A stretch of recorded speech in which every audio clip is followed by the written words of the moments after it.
Red 10 standing by. Red 7 standing by. Red 3 standing by. Red 6 standing by. Red 9 standing by. Red 2 standing by. Red 11 standing by. Red 5 standing by.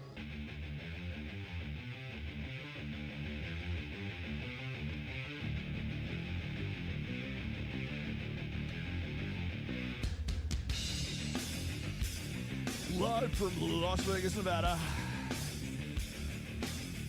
Direct from Red One Studios for an on-time starting time on a Sunday. I'm so proud. This is my proudest moment, Kyle. Guys, we got some real problems to talk about today. I'm probably going to get really offensive today, so I'm just going to sort of hedge my bets here right at the beginning. But boy, we have some things to cover. I got some announcements to make. And, wow, we're going to get into alpha widows today as well as really bad data sets. God, how's everybody doing today? Let me look. Wow, we actually got off on time. Can you believe that? It's amazing. Yes, things are coming together. We actually got up some new panels in the studio. We haven't got the logos on them yet, but that's coming. That's going to be great. This is going to be a good show. Let's see. Where should we start today? How about with this chick? If you stick your 2 fingers in like this, and then put your thumb on top like so, that will increase the pleasure.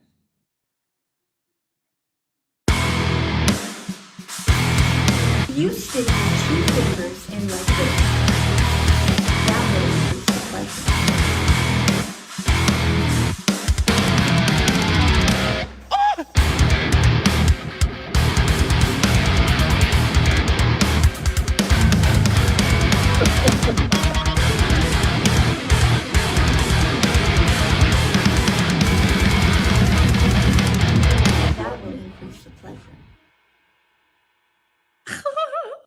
Risk I've taken was getting on this app.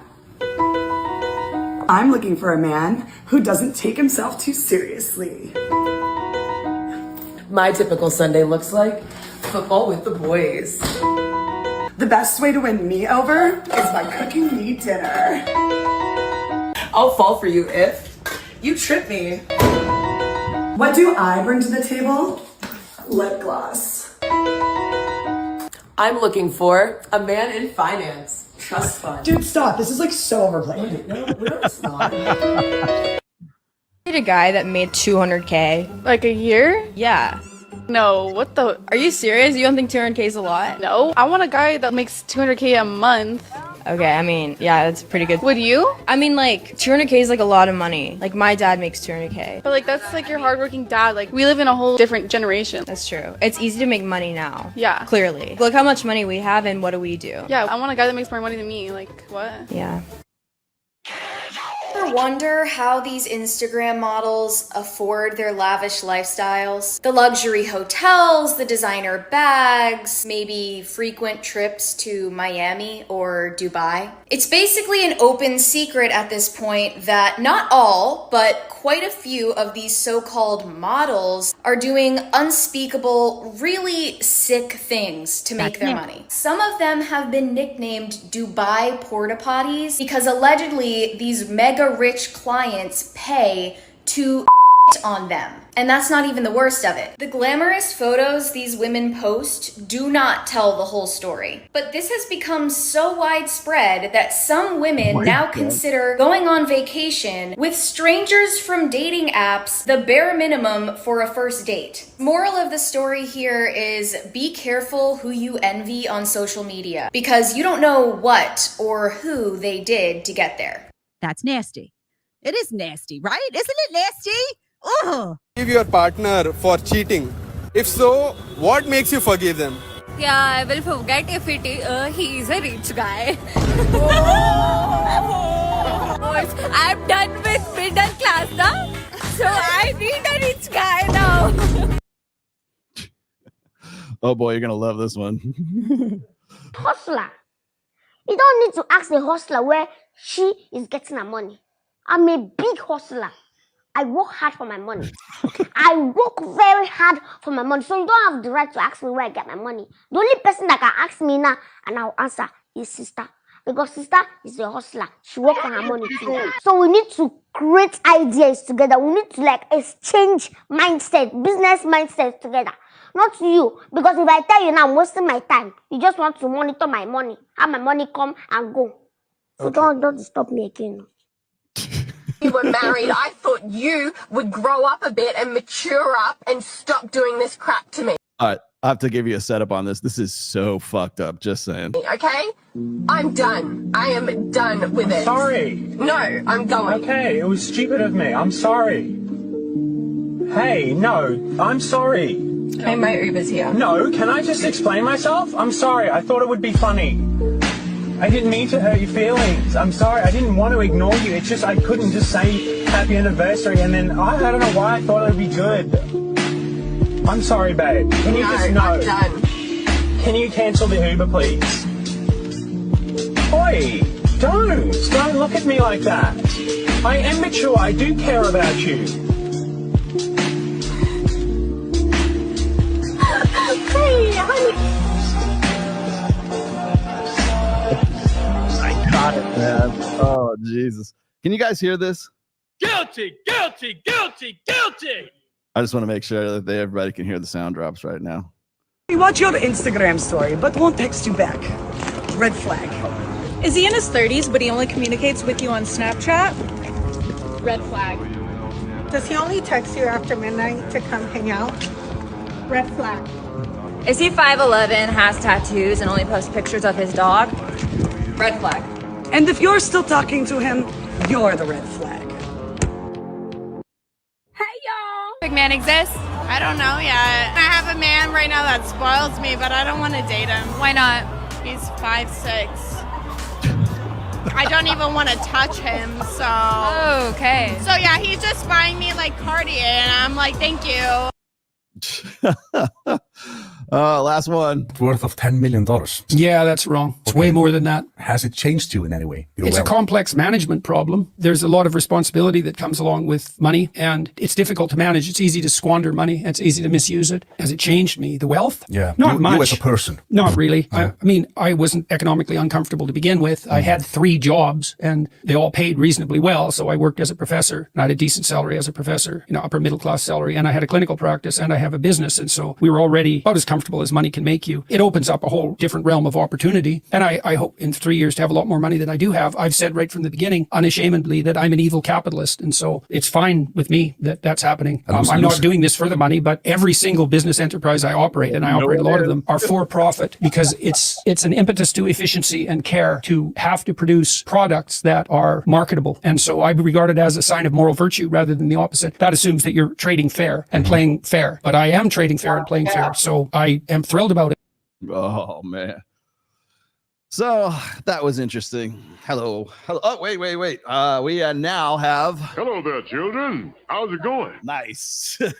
Finally comes back. Oh, and here's what you missed last week when we couldn't figure out how to do the sound drops. Now we got it good. This is the new one. God wants you to have the baby. Definitely not.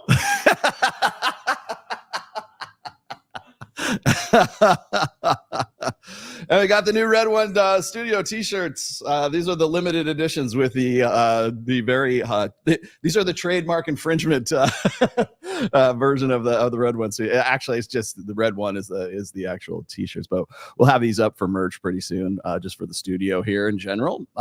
If you come to the studio, you might be able to buy one of the limited edition t-shirts, the lawsuit t-shirts. I'm pretty sure Disney and Lucasfilm would not appreciate the witty banter about their IP here today. That might not be a good idea. Oh man! And right on time, I've got Mike Sartain has decided to finally text me at 1:15 on a Sunday again. He's also part of the show every time, man. Every time. That's okay. We love him. All right. Well, I got to stop the show. Sorry. Wait, because now I have this. Feminism is one big shit test. Thank you. $100 super chats will go straight to the front of the class. Thank you very much.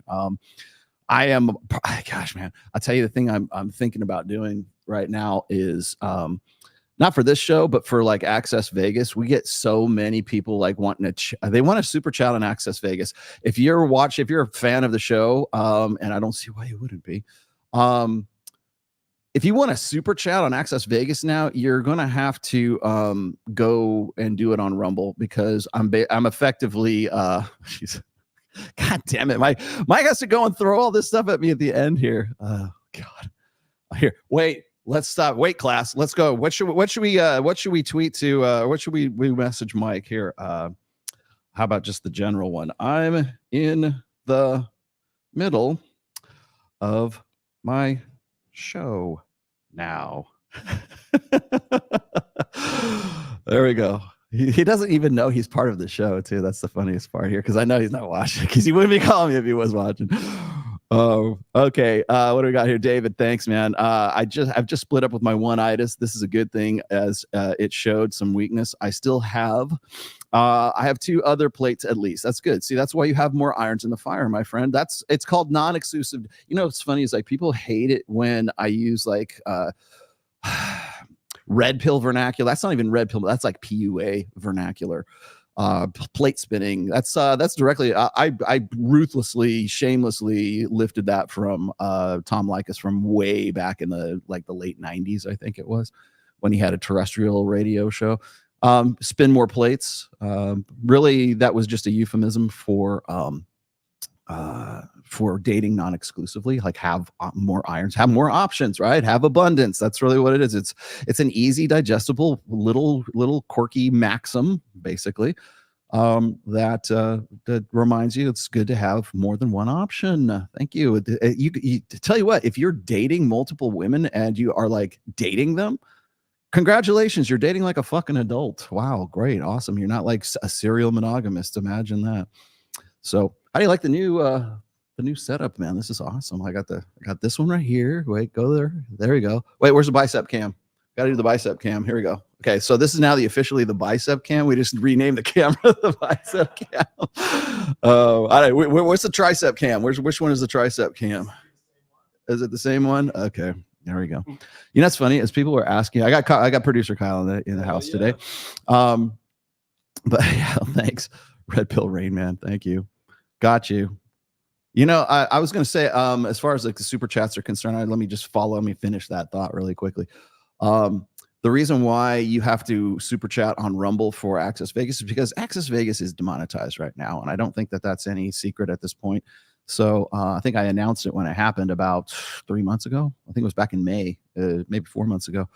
And I don't know why, quite honestly. I have my suspicions why, but I have not heard anything. They said they were going to review it in 90 days. I think probably maybe at the end of August. Is that when it's going to be? Let's see, May, June, July, August. Yeah, probably. I think in September, maybe they'll get back to me and tell me if they're going to remonetize. But I don't expect it, and I didn't even try to challenge it because they already demonetized Mike, and Mike tried to appeal. They won't even tell you why they demonetized you. Same thing with Myron, same thing with Pearl, same thing with a lot of good people right now. But just Access Vegas, not this channel. Obviously, you can still super chat here, and they haven't demonetized my. Oh wait, here's Torsha. Okay, hi Torsha. She has to go to the front of the class too. Torsha, I'm in the middle of my show. Torsha said to stop debating people who are retarded. Thank you. Okay, well now you've used the R word. That was not me. That was her. I'm quoting Torsha. If you have a problem with that and you've been offended, then you just go take that up with her. Anyways, Access Vegas on my channel was demonetized, and I used to simulcast from this channel to the Access Vegas channel. So I had this main channel, I had the Access Vegas channel, and then I had my clips channel, which I don't do anything but clips on, right? And so sometime in May, they decided that they were going to demonetize just the Access Vegas channel. And they said that if you try to like monetize this by like transferring it or like simulcasting it over to another channel, well, then that's going to put all the rest of your channels in jeopardy, right? So the funny thing is everybody was watching Access Vegas, not on Access Vegas. They were watching it on this channel, on the TRM channel, right? And And so I had to, if you're wondering what happened to all of the archives of Access Vegas on this channel, it's because I basically deleted them all off of, I mean, seriously, like they're gone. I didn't even make them private. I just deleted them all off of this channel. And it didn't matter because I already had them archived on Rumble. I had them archived on the Access Vegas main channel. And I also, you guys maybe don't know this, but I also mirror to Odyssey. All of my shows get mirrored to Odyssey, so there's always an archive on Odyssey of all my shows. Now, I don't make any money off of any of that, except for maybe just like enough for Taco Bell on Rumble. Rumble is Taco Bell money. It's beer and Taco Bell money is what it is. And I don't drink beer, so it's a lot of Taco Bell. That's good. Chalupas are fucking great, man. That's my cheat food. My cheat food is sushi and Taco Bell. You gotta do the 3 Dorito Locos tacos, dude. Oh, dude. The thing about, what's funny is the thing about Taco Bell is it seems so good when you go in there and you're like, oh man, this is gonna be great, man. Burrito Supreme. And then like after you're all done, you go, oh God, what was I thinking? Why did I do this? It's like fucking a fat chick. Oh, what was I doing? If you eat Taco Bell, it's like fucking a fat chick. Just saying. So anyways, I wasn't making that much money, but that's why you have to super chat on Rumble. In fact, I would encourage everybody to just watch Access Vegas on Rumble. Everybody seems to think that the main channel on YouTube is in some way the best place to watch it. And it probably is, but you can't actually do super chats. But the problem with Rumble is like everybody gives you these 99-cent super chats and they ask the stupidest question. Hey, tell that bitch across the table from you that her titties are hanging out and she looks like Caitlyn Jenner. And then if you don't read that, they go, he didn't read my super chat. I'm like, no, I'm not gonna fucking read that fucking shit, you dumbass. So my whole point was this: I'm thinking about making like super chats on Rumble like $20 and above. And not because like I'm some greedy capitalist like a certain doctor of psychology that we know, but because it just bogs down the show with like dum-dums, and I'm just like I'm done with it. So, anyways, that's the long story. Now, the reason why I'm giving you sort of the preamble of this is because we're in a lot of trouble right now, and I'm gonna jump in here with both feet. There's a reason I had my good friend Andrew, whose last name I will not repeat because it'll trigger the algorithm. And again, as I said, I am agnostic when it comes to the brothers. And you'll notice that a lot of people, by the way, a lot of people are sort of like dancing around this. Unless your name is Patrick Bet David and you can get away with it, you can't really say his name anymore. And you can't say a certain guy whose name is Nick and he has kind of a Hispanic last name. you put those two names together, boom, you're that triggered. You're not very many advertisers want to hear this content, so we have yellow flagged you. So you're still monetized, but you have a limited monetization. I mean, you could say bridge. That's the translation. Yeah. Oh, is that what it is? Yeah. Is that what it is? Well, Nick Bridge. It's foot, right? Oh. F instead it'd be P. Oh, so okay. it's close enough. I see. Yeah, I guess you could.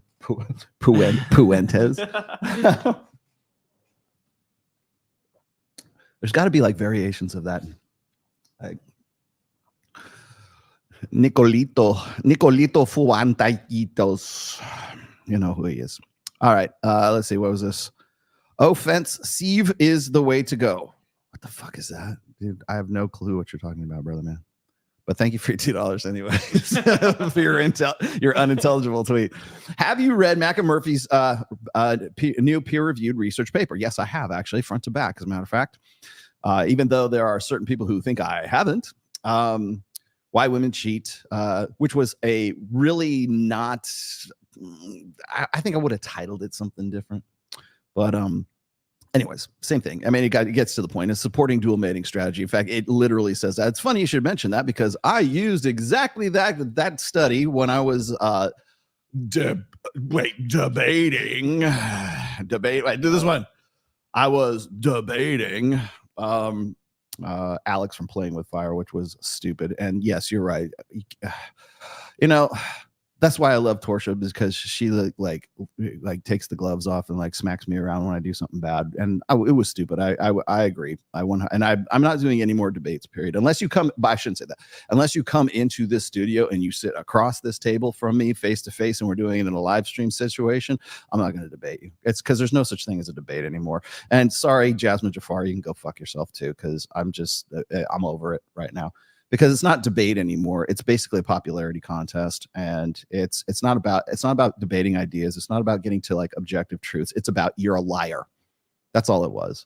And I did learn one valuable lesson. If you're wondering what I'm talking about, I did a Twitter space, and it was supposed to be like, originally it was supposed to be myself and Mike and Jasmine Jafar and Alex from Playing with Fire, who I am convinced now has functional autism.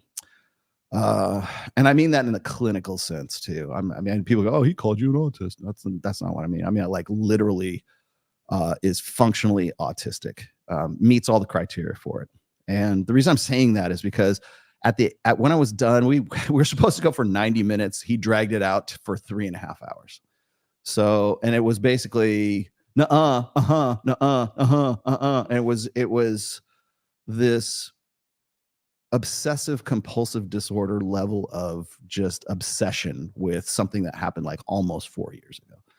And I'm like, bro, are we going? Because I was given a list of topics. I said this. I told Mike, I said, I'm not going to debate this guy unless he gives me some topics to debate, because that's a debate, right?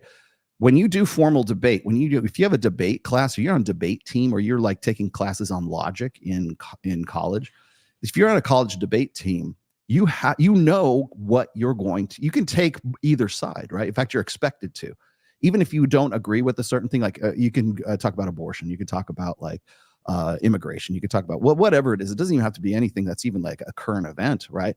But you should be able to both argue for and against certain positions, right? Because it's about getting to objective truth. It's not about like, this guy's a liar, discredit this guy and poison the well and all this other shit like that. Logical fallacy after logical fallacy. No one knows how to debate. And by the way, I love me some Andrew Wilson, and I mean his wife Rachel's on point, but I've heard Rachel say this, and this is not like a flame or an attack on her whatsoever. I just think it's a misunderstanding.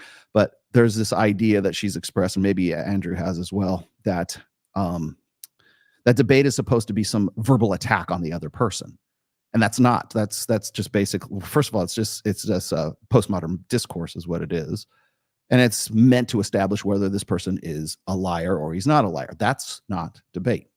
All that is the politics of personal destruction. That's all that is.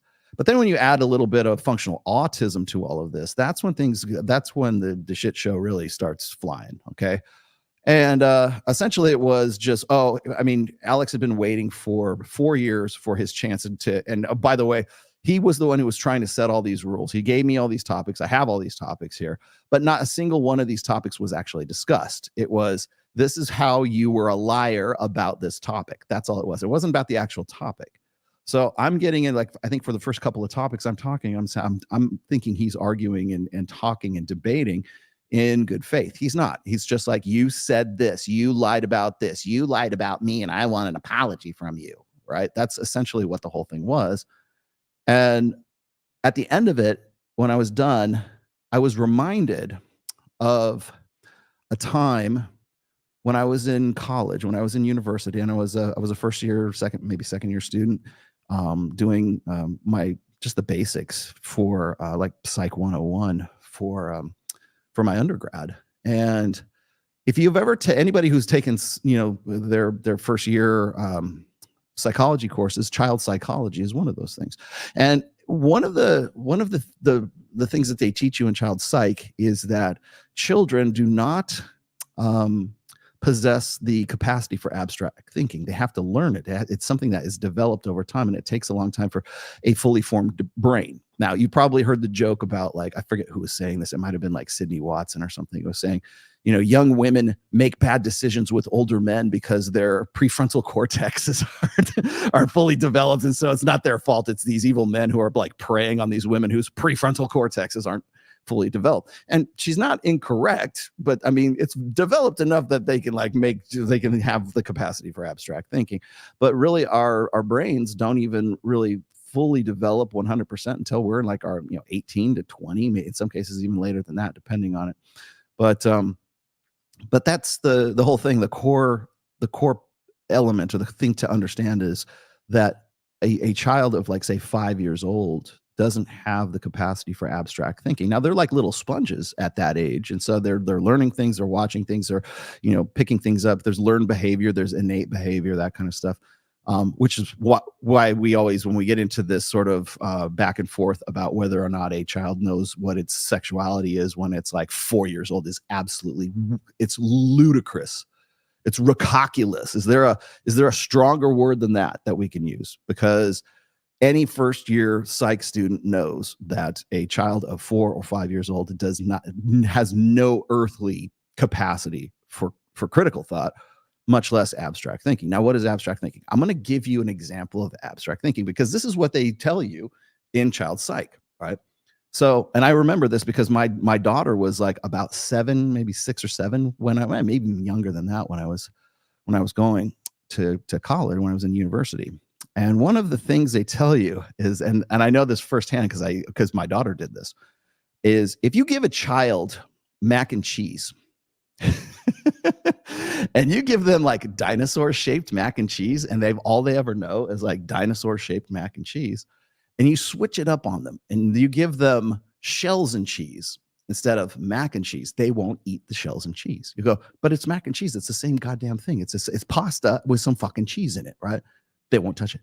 It doesn't look like this isn't mac and cheese. That's not mac and cheese. Mac and cheese looks like a fucking brontosaurus and a T-Rex. That's mac and cheese. I don't know what this shells and cheese shit is. Get it out of here. I'm dead ass serious. They will not eat it. And in some cases, taken to an extreme, if the child has like some of the pre-signs of being autistic, the child will think that you're actually lying to the child, or you're trying to poison the child. Because it doesn't look like a brontosaurus. It doesn't look like a fucking T-Rex. It doesn't look like a stegodon, whatever the fuck, right? It doesn't have those shapes, so therefore it can't possibly be mac and cheese, even though it tastes like mac and cheese, chews like mac and cheese, has a consistency of mac and cheese, will not touch it. That's the difference. They don't know abstract thinking. It doesn't necessarily have to be this shape to be mac and cheese, right? But a 5-year-old doesn't know that because it doesn't have the capacity for abstract thinking. So, Torsia, I apologize for debating a 5-year-old child about whether a brontosaurus shaped mac and cheese isn't shells and mac and cheese, because that's really what the whole fucking argument boiled down to. And so if you take that to its extreme, or if you take that into different contexts, it's the same principle. It's just applied into different things. And autistic people do not have the capacity for abstract, and most do. I mean, functional autists have more so than say like autists that don't. But that's one of the hallmarks of autistic thing, or of an autist, right? Is an inability to understand abstract concepts, abstract thinking, and then also an inability to sort of read emotions and read facial expressions and everything else. And so they tend to talk in monotones. It's always, and repeat the same. It's almost, there's a concept, I forget what it's called. Oh, it's called echolalia. Echolalia is when a disturbed child is just repeats the same thing over. Ba, ba, ba, ba, ba, ba. It's the same. That's because it echoes, right? It sounds like that. And so borderline echolalia, borderline, autism, functional autism. And I made the mistake of being an idiot and falling. I shouldn't say that. I allowed Michael Sartain to talk me into it. And I know hate from Mike. I mean, I was my choice to go and do it. So I told Mike, I said, we're cool. Don't worry about it. But never again. Simply because debate is not debate anymore, and I'm just fucking done. So yes, it's retired. Yeah, thank you. Well, Joe, thank you for putting the period on the end of that sentence. Oh, what do we got here? Thank you. Let's have a look at these. Crazy thing happening today is the left has gone so far off the reservation that they have left a large swath of moderates behind, including me. I have more in common with the right now. A lot of people do. It's Democrats are deplorable, right? The party left me. I didn't leave the party. Time to leave the UK. It's over. More attractive women abroad anyway, and lower taxes. You think you would have figured that out before now? I don't know.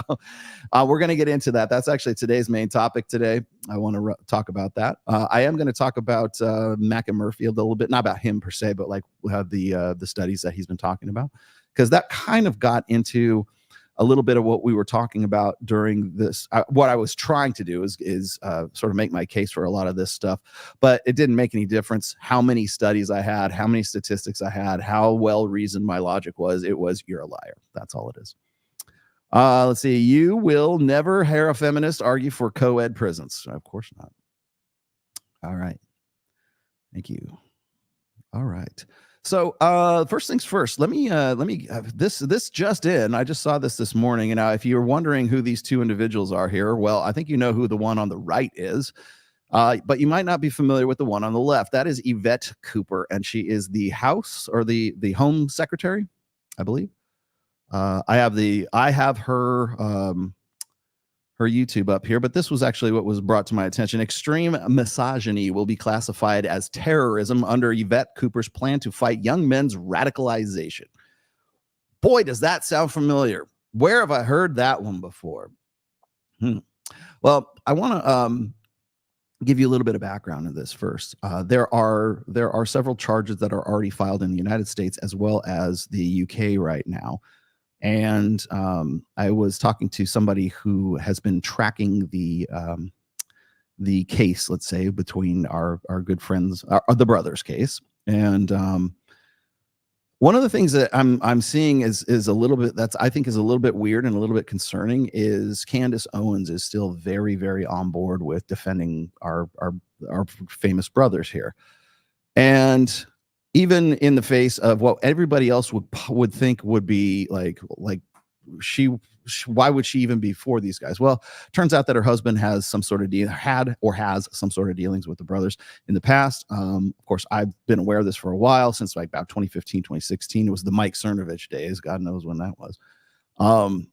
And still defending him to this day. And people are just dumbfounded as to why a dyed-in-the-wool conservative who's just sort of like this side of Nick Puentes is still defending the Tates. I mean, even Mr. Puentes has disavowed them, and I'm just like, I'm still dumbfounded by it myself. Well, there's a lot of dominoes that are falling right now, and I don't think a lot of people realize that they're actually falling. So first and foremost, I was made aware of and I think this might have been Yvette Cooper who initiated this, but I know that there was meant to be legislation or some sort of law that was supposed to be passed in English Parliament about extraditing influencers that are promulgating hate speech, let's just say. And that if you are an American blogger, or if you're or wherever you happen to be, they have the rights to extradite you and try you as a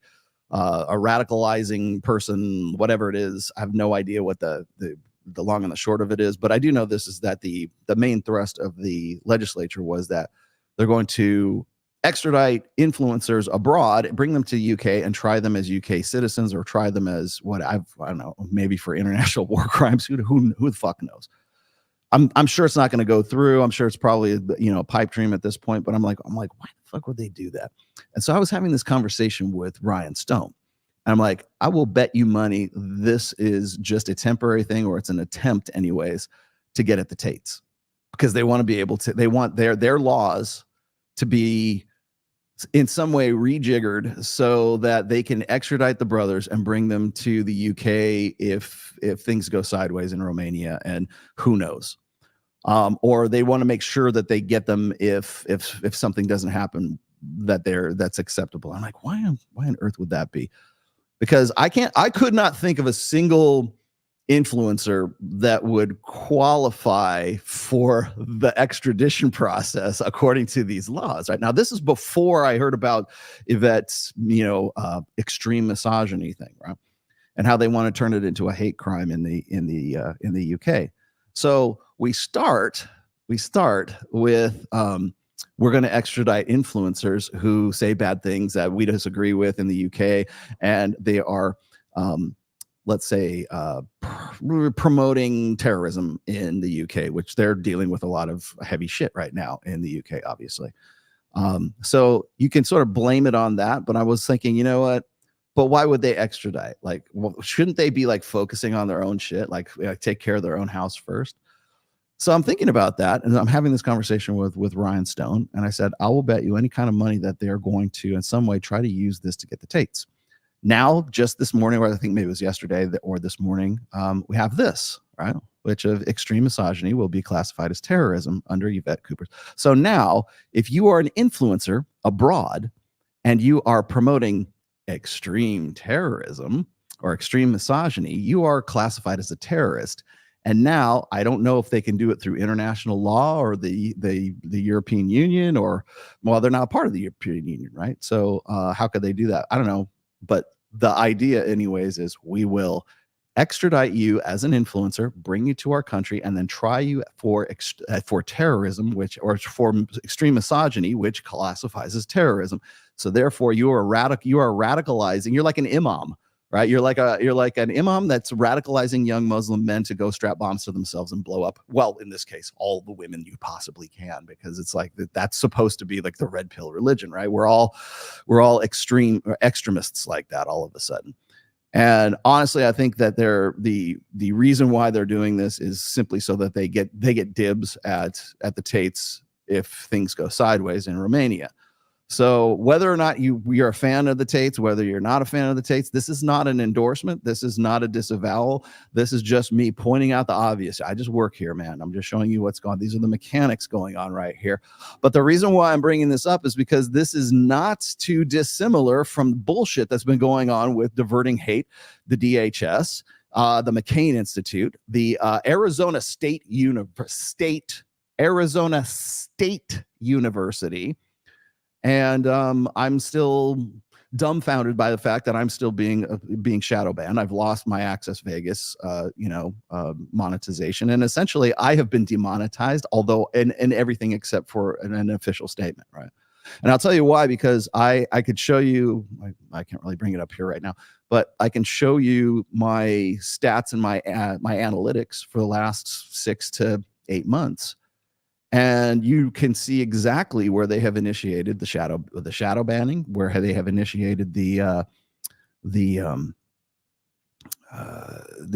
diverting of my traffic to individuals such as Justin Baldoni. Hold that thought. And essentially have done everything to cut off my oxygen. Now, fortunately I'm in a good position right now where I've got my own personal studio. I've got Kyle here. I'm not in any. This is more like me doing outreach and continue my classes here. But does anybody think I'm an imam, radicalizing young incels to go and to perform acts of violence? I mean, because to me on the surface it's ridiculous. I've got the interest of an individual. I'm not going to name names right now, but I have an individual who is a lobbyist. And she is presently helping me sort of make this case for a civil suit or civil action right now. Now, I don't know anything about this, and this is not me just like blowing smoke out my ass. There's also Representative Elijah Crane, who is the congressman from Arizona, who is well aware of this kind of stuff, because the NGO Diverting Hate is not the only NGO that's been doing this. And there are other NGOs that are doing exactly the same thing, trying to choke the free, essentially it's a civil rights violation is what this is. It's a violation of my First Amendment right to free speech, and using taxpayer dollars to do so. Now, I don't know how things work in the UK, but I do know that Yvette Cooper is a publicly elected official, or has been at least appointed as a publicly elected official. And I'm well aware, by the way, that her husband, Ed Ball, is also deep in the weeds in the Treasury and everything else in UK politics as well. So take that however you want. I think that there might be a connection between maybe money laundering charges against the Tates and the UK government. Maybe there's something that they don't want people to know. I don't know. Again, speculating here. I'm not putting on the tinfoil hat. I'm just telling you what I well, I'm just following the money actually. But when I'm seeing this stuff and I'm going through it, and I'm looking at these initiatives, or these efforts, I should say, to turn what I've called the gender war in the past, but I would definitely say sort of gender politics anyways, into a zero-sum game. And now, why am I bringing this up? Well, I'll tell you why, because the thing is whenever I read somebody like Dr. Richard Reeves, who I'm about to read one of his Substack, his recent Substacks, one of the things that Richard Reeves would like you to believe in, and I think a lot of these guys who are like the more liberal elements of society right now, it's finally become so endemic. Men, the sort of condition of men has become so endemic right now that even the Brookings Institute, a highly liberal progressive think tank, can't ignore it anymore. And so now we have, commissions for, men and boys and everything else. And it's really soft pedaling this kind of like, schmarmy, feminized version of masculinity, not unlike this right here. Let's see. Where is my boy? Baldoni. Anybody seen this one yet? This is the guy. Let me give you the build up here. This is the guy to which Diverting Hate said, hey, we would like to push Rollo Tomasi's traffic over to you. Are you cool with that? He would have to say yes, because he's making money off of it. And his organization called We Are Man Enough they're having a victory lap right now because there's a new movie out, or there's some new documentary out that they put together. But let me throw this one out here. He just made an appearance recently, and I wanted you guys to have a look at this guy. I want men to take away from this film. I want men, first of all, I want men to stop asking the question, why do women stay? Yeah. Right? I want men to take accountability. I want men to hold other men accountable. And in this particular film, I want men to go to the theater and in some way see a version of themselves. You have two very different characters. Both of them, in Atlas and Ryle, have had past trauma. One handles it very different than the other. And my other hope is that the men who have not done the work, to heal, if they see bits of themselves in Ryle, have a chance to step back and say, you know what, I don't want to blow up my life. I don't want to hurt the person I love the most. I need to get help. I need to feel all these things that I've buried so deep down so that it doesn't explode on somebody that I love. And hopefully that can create some compassion and empathy and make the world a safer. All right. So if you had any doubts as to whether or not this guy is kind of like, he's one of these guys that like sort of floats like a manatee in the the trust nest, float tanks, whatever the fuck those were. I don't know if you guys remember that video I posted not too long ago. I kind of had to pull that video out of one of my live streams, because it had some sort of had some music in the background that it was copyrighted. But basically it's like these men's retreat kind of things where it's like, we're all just going to get around and take our shirts off and sing Kumbaya and, get a drum circle going and, burn some patchouli or some shit like that.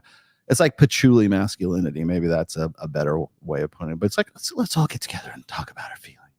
It's like this psychotherapy stuff. And it's like, essentially it's the same kind of push for healing and everything else. I'm not saying that like there's not an emotional element to stuff. Don't let me disqualify anything. But if that's all it is, then you got a real problem. And as I said before, guys who actually need some sort of counseling or need some sort of help, and you're giving them help in a feminine context instead of a masculine context, you are essentially doing them an even worse disservice.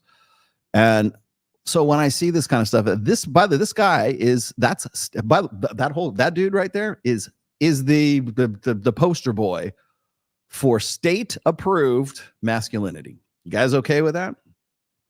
And so when I'm having these discussions and people are like asking me shit about like I think it was during the debate that I had with Alex, the one point where Jasmine Jafar kind of chimed in and they both wanted to try to put me on the spot for my opinions, let's just say, of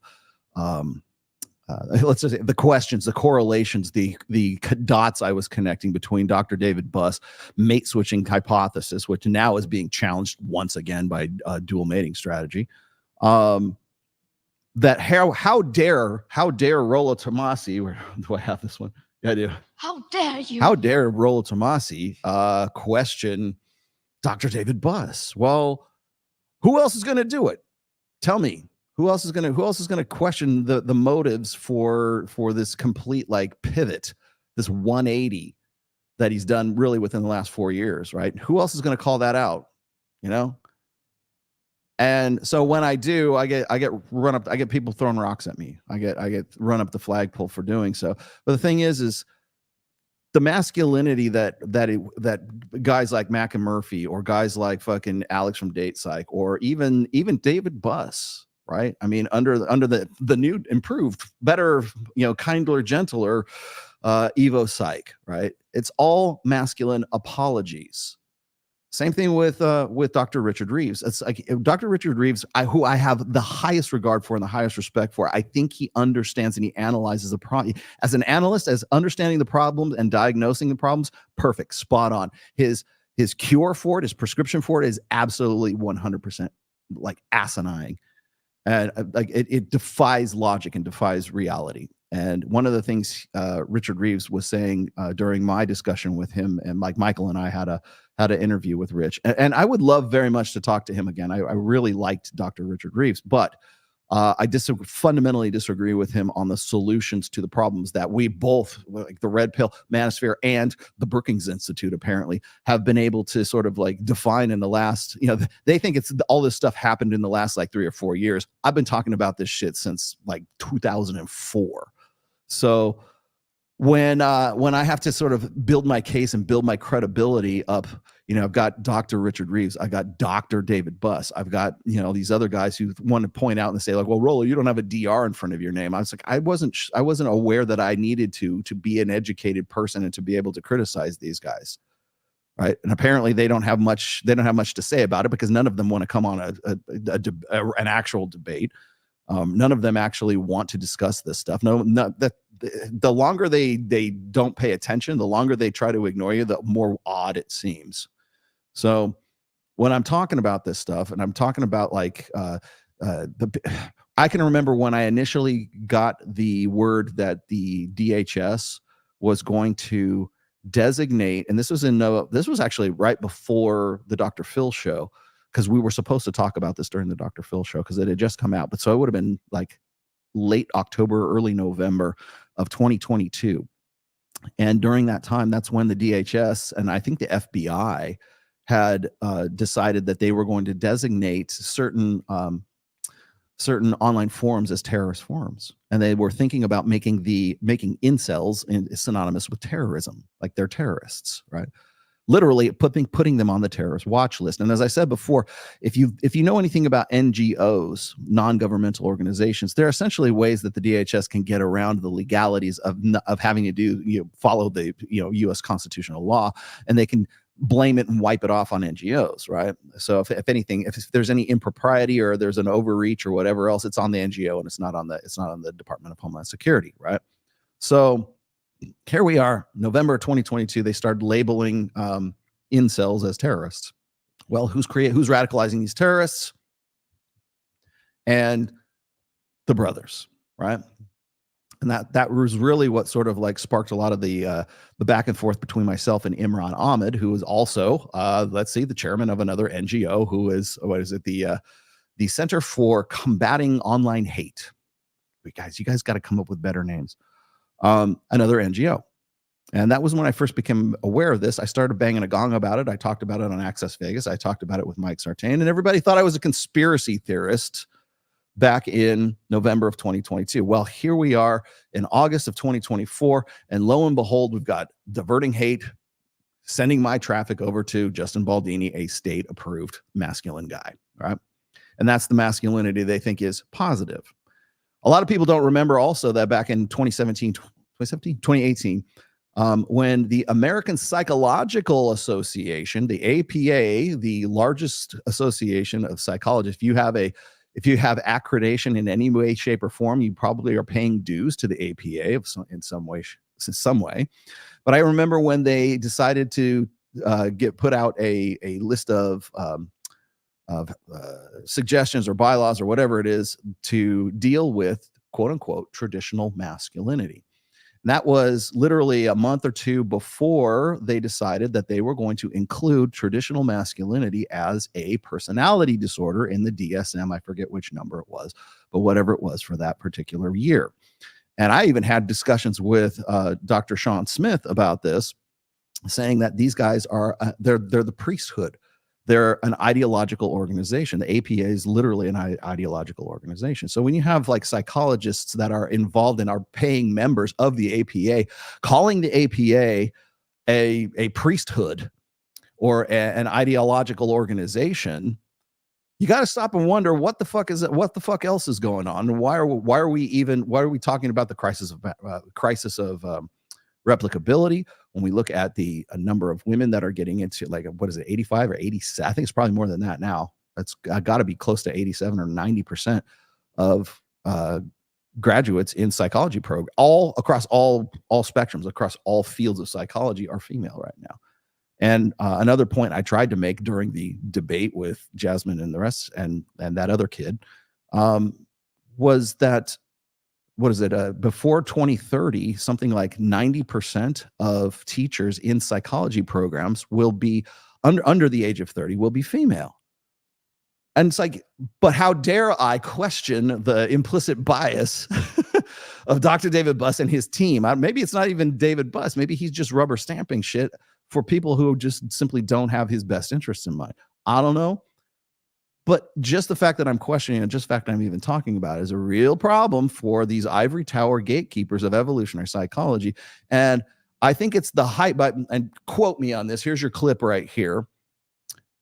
I think it's the height of irony that I am accused of some sort of implicit bias for the red pill when I am discussing and debating people whose only purpose and the only reason you even know their fucking names is because all they ever do is they have explicit bias when it comes to the red pill, essentially. And all they want to do is find some way to debunk this or that or whatever. We're going to talk a little bit about alpha widows and some other concepts today as well as we move on. But this being related to today's topic, as far as sort of creating laws to force men into this mold of masculinity. If I'm talking to a guy like Alex from Date Psych, or I'm talking to Mack and Murphy, maybe to a lesser degree, because I do like Mack. But if I'm talking to these ivory tower gatekeepers, you're part of the fucking problem at this point. So when we're looking at a guy like Justin Baldini, we're looking at Yvette Cooper declaring extreme misogyny to be a form of terrorism. Maybe that's something you guys need to answer for yourselves. Maybe that's something that you guys need to consider, because I will tell you right now, it's a slippery slope and it goes very, very fast. So what is misogyny? What is male supremacy? I've been put on a list along with Aaron Clary, MTR, Pearl, Myron, of course. Rich Cooper's on that same list. Sandman's on that list. And we have our ratings for wherever we sit on some sort of ambiguous, who knows, manufactured scale of being a male supremacist, because we say certain things, or we actually attempt to actually call people out for things. We attempt to connect dots that they would rather not be connected at this point, because when we do, it proves for some very unflattering truths about female nature as well as male nature too. They ignore all that bullshit. But if you say, I remember, I don't know, maybe you do or maybe you don't. I remember when, I think it was the first time that Piers Morgan brought on Andrew Tate on his show and did his interview with him. And I actually did a follow-up on that, which, by the way, is now removed from my channel, because God forbid you even have anything that has to do with Tate on your show, because you will definitely get censored for that. But I remember on that interview between Andrew and Piers Morgan, during that conversation, I think it was Andrew said, well, what is misogyny? Because he was saying, I think he was, Piers Morgan was accusing Andrew Tate of some sort of forms of misogyny. And he point blank asked Piers, he says, well, what's misogyny? And Piers Morgan said, anything that's against women. That's what he said. Anything that, like, women are above reproach, women are above critique, they're above critical thought, they're above anything. You cannot possibly question a woman's nature, her motives, anything else. You can't even have the conversation. You can't even ask the fucking questions, because because just asking the questions means that it might be against them for some reason. And that's a dangerous fucking, and he answered it like it was just like it was at the top of his head. That's the correct answer. When someone asks you this is the answer. That's exactly what happened when he was on that interview.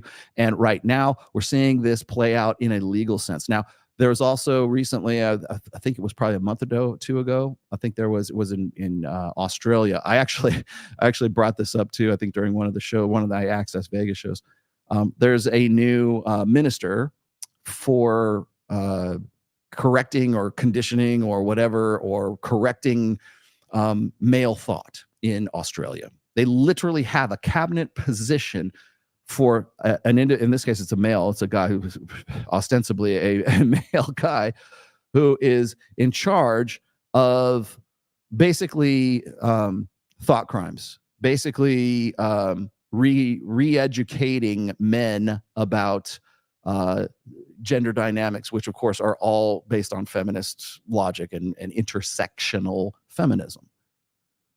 And so when I read stuff from, say, Dr. Richard Reeves, who's talking about how the gender war or the I don't want to call it the gender war, the gender politics, the clash of gender politics. And the reason why I bring this up right now is because there's several other articles right now being sort of circulating that have to do with the political divide between men and women, which of course they want to stoke during an election cycle in the United States, obviously. So if you are a conservative, Trump leaning, if you're leaning in that direction, then it only stands to reason that anybody who is like myself or Richard Cooper, or even, I don't know how Aaron Clary gets on this list again, but Aaron Clary, whoever's on this list of, provocateurs, according to the DHS, well, we've got to silence them. How do we silence them? We take away their bread.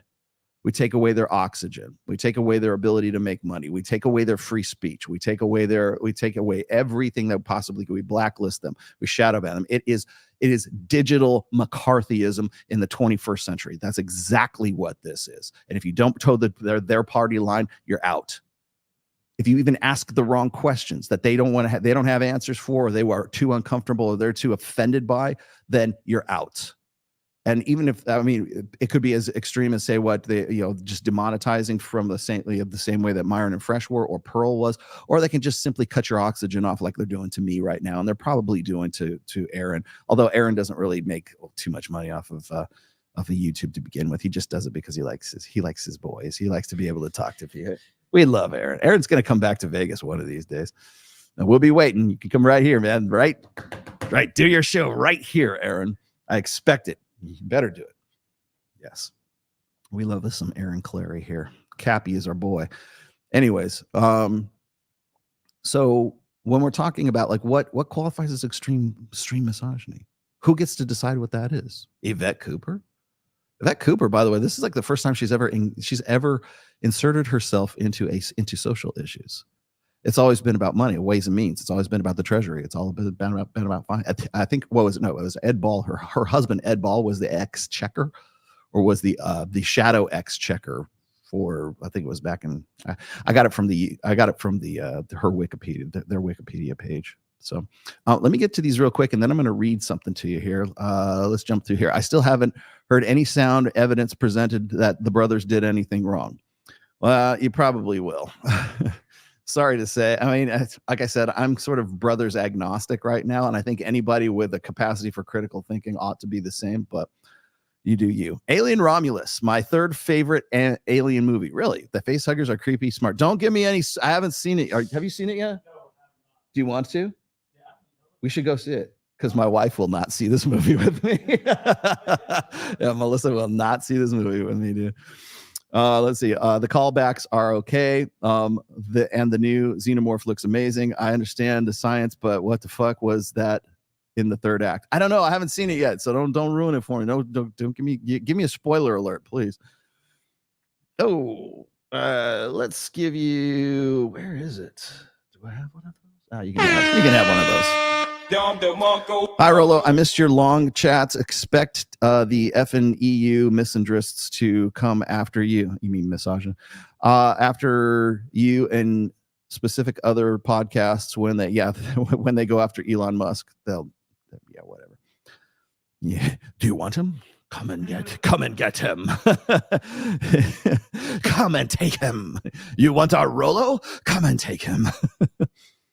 Suppress certain topics will include extradition. NGO in the UK and US are working legal hurdles blocking it. Yeah, I'm sure they are. They will do anything and everything. This is why this is very important, to me at least. Duke of Hex. Seems like what they're trying to do is social engineering the ideal non-reactive citizen ripe to be controlled. These people are clearly the enemy. Yes, they are clearly the enemy. And this is, I'm sorry to lay it out so thick here, but this is a zero-sum game. For one gender to, for one gender's sexual strategies to be preeminent, the other one has to either abandon their own or compromise their own. And that's the cardinal, that was the cardinal rule of sexual strategies. For one sex's mating strategy to be the predominant one, that means that the other sex's mating strategy has to either be compromised or abandoned. In this case, it's entirely abandoned. This is not about anything else but power dynamics, gender power dynamics. That's what this is. And so when everybody keeps saying, like, I love it when I get thrown up the flagpole, run up the flagpole for being a quote unquote male supremacist. I'm not a male supremacist. I'm asking questions you don't have answers for. I'm asking questions and talking about that. You won't even have the fucking discussion. That's the problem. What is extreme misogyny? I guess we'll find out once the UK sends the I don't know, the bobbies over to fucking cuff me. They don't even have guns there. Whatever, the constables will come over and pick me up. You know, the seneschals, the marshals, whatever the fuck they are. But yeah, thank you. Yeah, this is great. You're 100% right. Fahrenheit 451, Animal Farm, and 1984 fiction. That is literally reality right now. Yeah, you know what? They don't have to do book burning either. They just do it digitally. That's what I'm more worried about than anything. Let's hear the deets on all that remains. Oh gosh, I wish I could. I wish I had better news for you, dude. I wish I did. It was. I'll explain later. Best alien movie in a while. That's what people keep saying. Oh, by the way, I looked at the gross. The gross for Alien is $180 million, and the weekend ain't over yet. Until midnight on Sunday, the opening weekend is not over. When it first hit on Friday, it was 65 million. Right now, it's 180. That's good news. That means people are still interested in having the shit scared out of them. Because would you like me to tell you my alien story? I will tell you. Wait, go get the bitch. Go get the bitch out of the other room, please. Thank you. So I have you want to know why I'm fucked up? Here's why I'm fucked up. I can remember being, 1979. So I would have been 11. I would have been 11 years old in 1979. That's when Alien first came out. And I remember seeing the trailer for it on TV, and even just the trailer gave me the heebie-jeebies.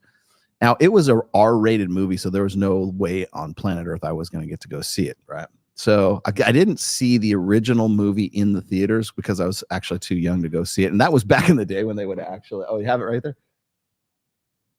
All right, we have to do this the proper way. There you go. There. See, people think I am actually a super fan when it comes to Alien, the Alien franchise. But I remember watching Alien the first Alien when I was about 12.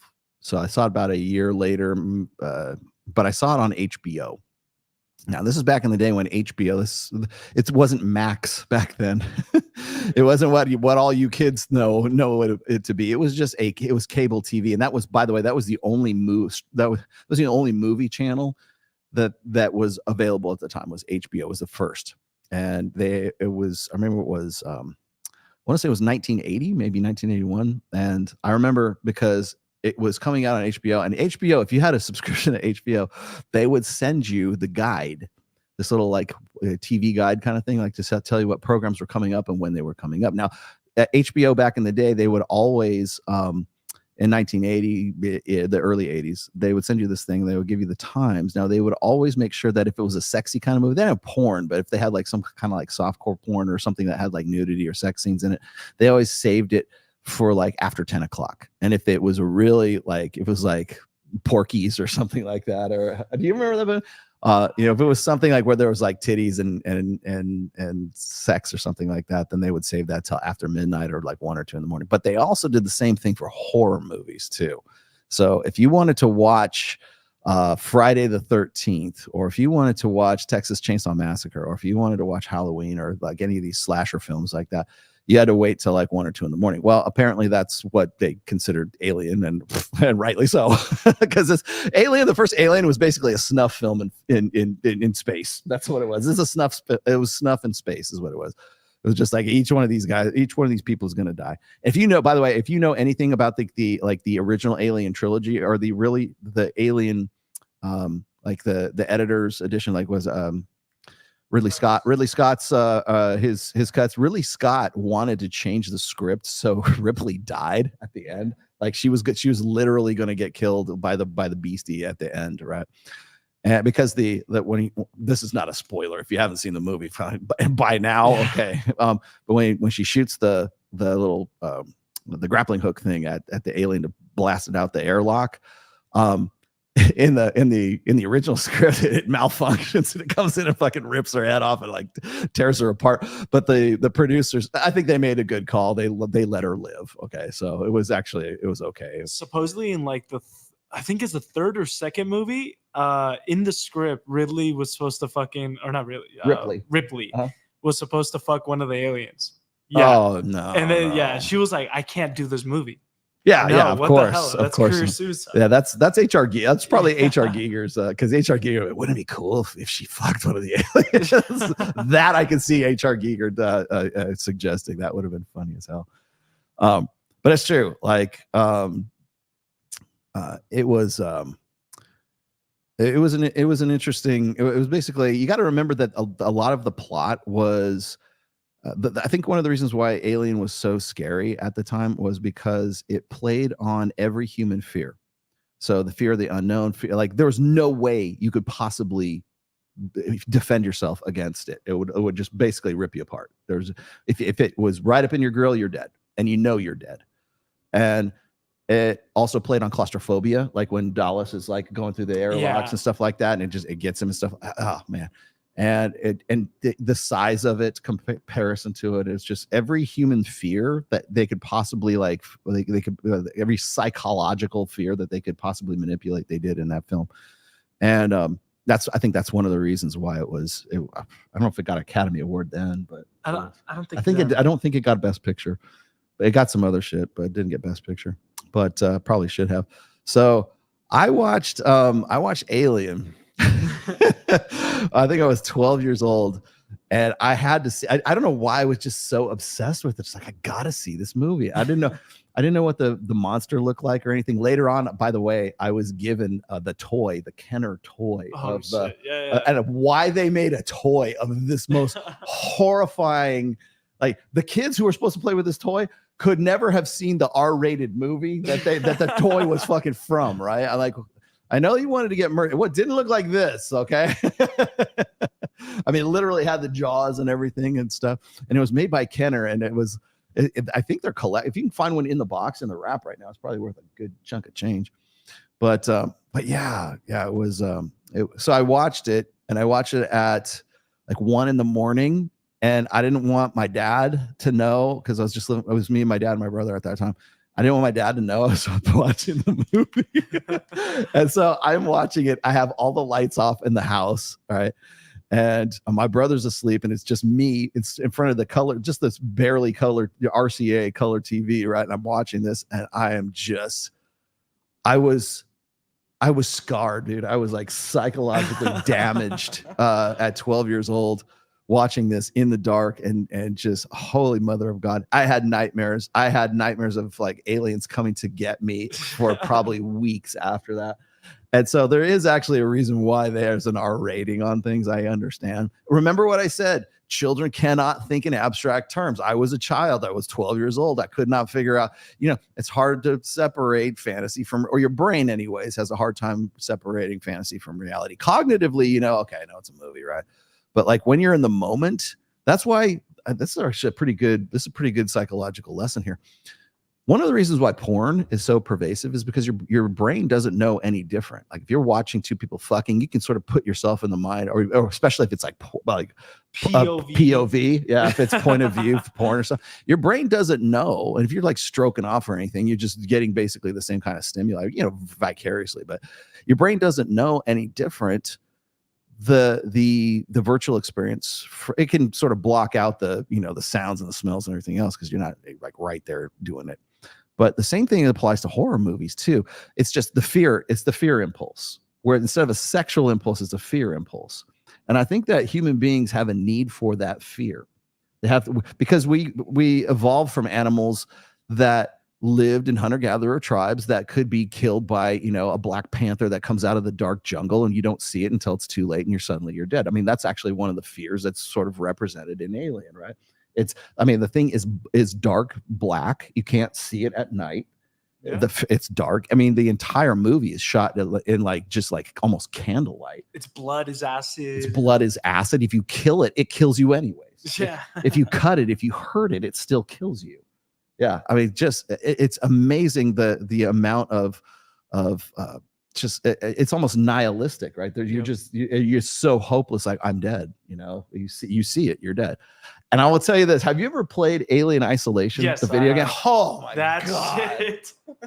I thought I was over the fear. I wasn't. I tell you, bastards that fucking Alien Isolation made that game, and of course me, like a moth to the fucking flame. Yeah, it's amazing. Yeah, Alien innovated sonar and radar, right? You only see it as a blip, so it's there. It's there, but it's not fucking there. Or I remember when I was watching the end scene, the last scene of Alien, the original movie, and Ripley is, and something's up. Yeah. Because the movie's not quite over yet. So you're like, something's gonna happen here. Maybe your conscious mind is picking out the reality of the fact that it's not over yet. The same thing happened in Aliens, which was really, I think, one of the reasons why they made Cameron, what's his first name? James Cameron did Aliens is because he was probably just as fucked up as I was when he watched Alien, and he's like, we got to kill these things. We got to bring Marines on. We got to have firepower. And I think what was interesting is James Cameron turned them into more like bugs, right? More like they reproduce with eggs. There's a queen, blah, blah, blah. It was good. It was Aliens was, I saw that. It was in 1986. The reason I remember is because of the year I graduated high school, right? And I thought it was one of the most fantastic movies I'd ever seen. The fear wasn't there though, because I'd had from 12 to about 18, I've had like 6 years to sort of just get over it and adult myself a little bit more. But the movie, I went back and saw the movie like probably 3 times in the theaters just because it was so fucking good. It really was. And I mean, I still I quote lines on my sound drops here still from Aliens because it was that good. Oh yeah, and then forget it. I mean, the robots, the androids, and everything else. And the first android is like sort of Judas in the original. Yeah, I mean, there was so much. It was so rich. It's such a great tapestry. I haven't seen the new one yet, so don't spoil it for me. But everyone said it's probably one of the best in the series, and it's certainly probably it's going to be the highest grossing movie of the year, I think. Dude, that'd be great. Yeah, which is great from Bravo. Yeah. Thank God. We got something. Finally. I don't know, unless there's like lesbian aliens that are like in wheelchairs or some shit like that. They paint their nails now. Yeah, I don't know where to go with that. I'm like, but you got to remember, like, Disney bought out 20th Century Fox, so they technically own the Predator franchise and the Alien franchise. I'm actually kind of dumbfounded that they would allow this to happen because Disney's Disney, but who knows? I don't know. I'm kind of glad though. I'm very glad. So that's that. I wanted to talk a little bit more. I've got one other thing here. Okay, I brought up Baldoni's video. Oh, this is very important as well too. I was going to put this. I thought this video was so important that I wanted to separate it from the intro videos. But again, when I first started talking about the Diverting Hate NGO, and I started talking about because I was aware of it as far back as November of last year. Then, of course, they had the biannual report, which came out in March. And thanks to BX, one of my good friends now, who has been following this since the start, she got me a bootleg copy of the biannual report, which I've read on here once before. And I will probably have BX on this show as a standalone, like, special episode at some point, so we can go through the chronological timeline of everything that's been going here. But the thing that gets me is just how interconnected a lot of this stuff is. And so I wanted to point this out. Now, the other part of this sort of interconnectivity is also there's the political element. And as I was saying, like earlier this year, and even like in parts of last year, that we are going to be in an election cycle. Everything pivots to social issues. Everything pivots to the culture war. Everything pivots to politics.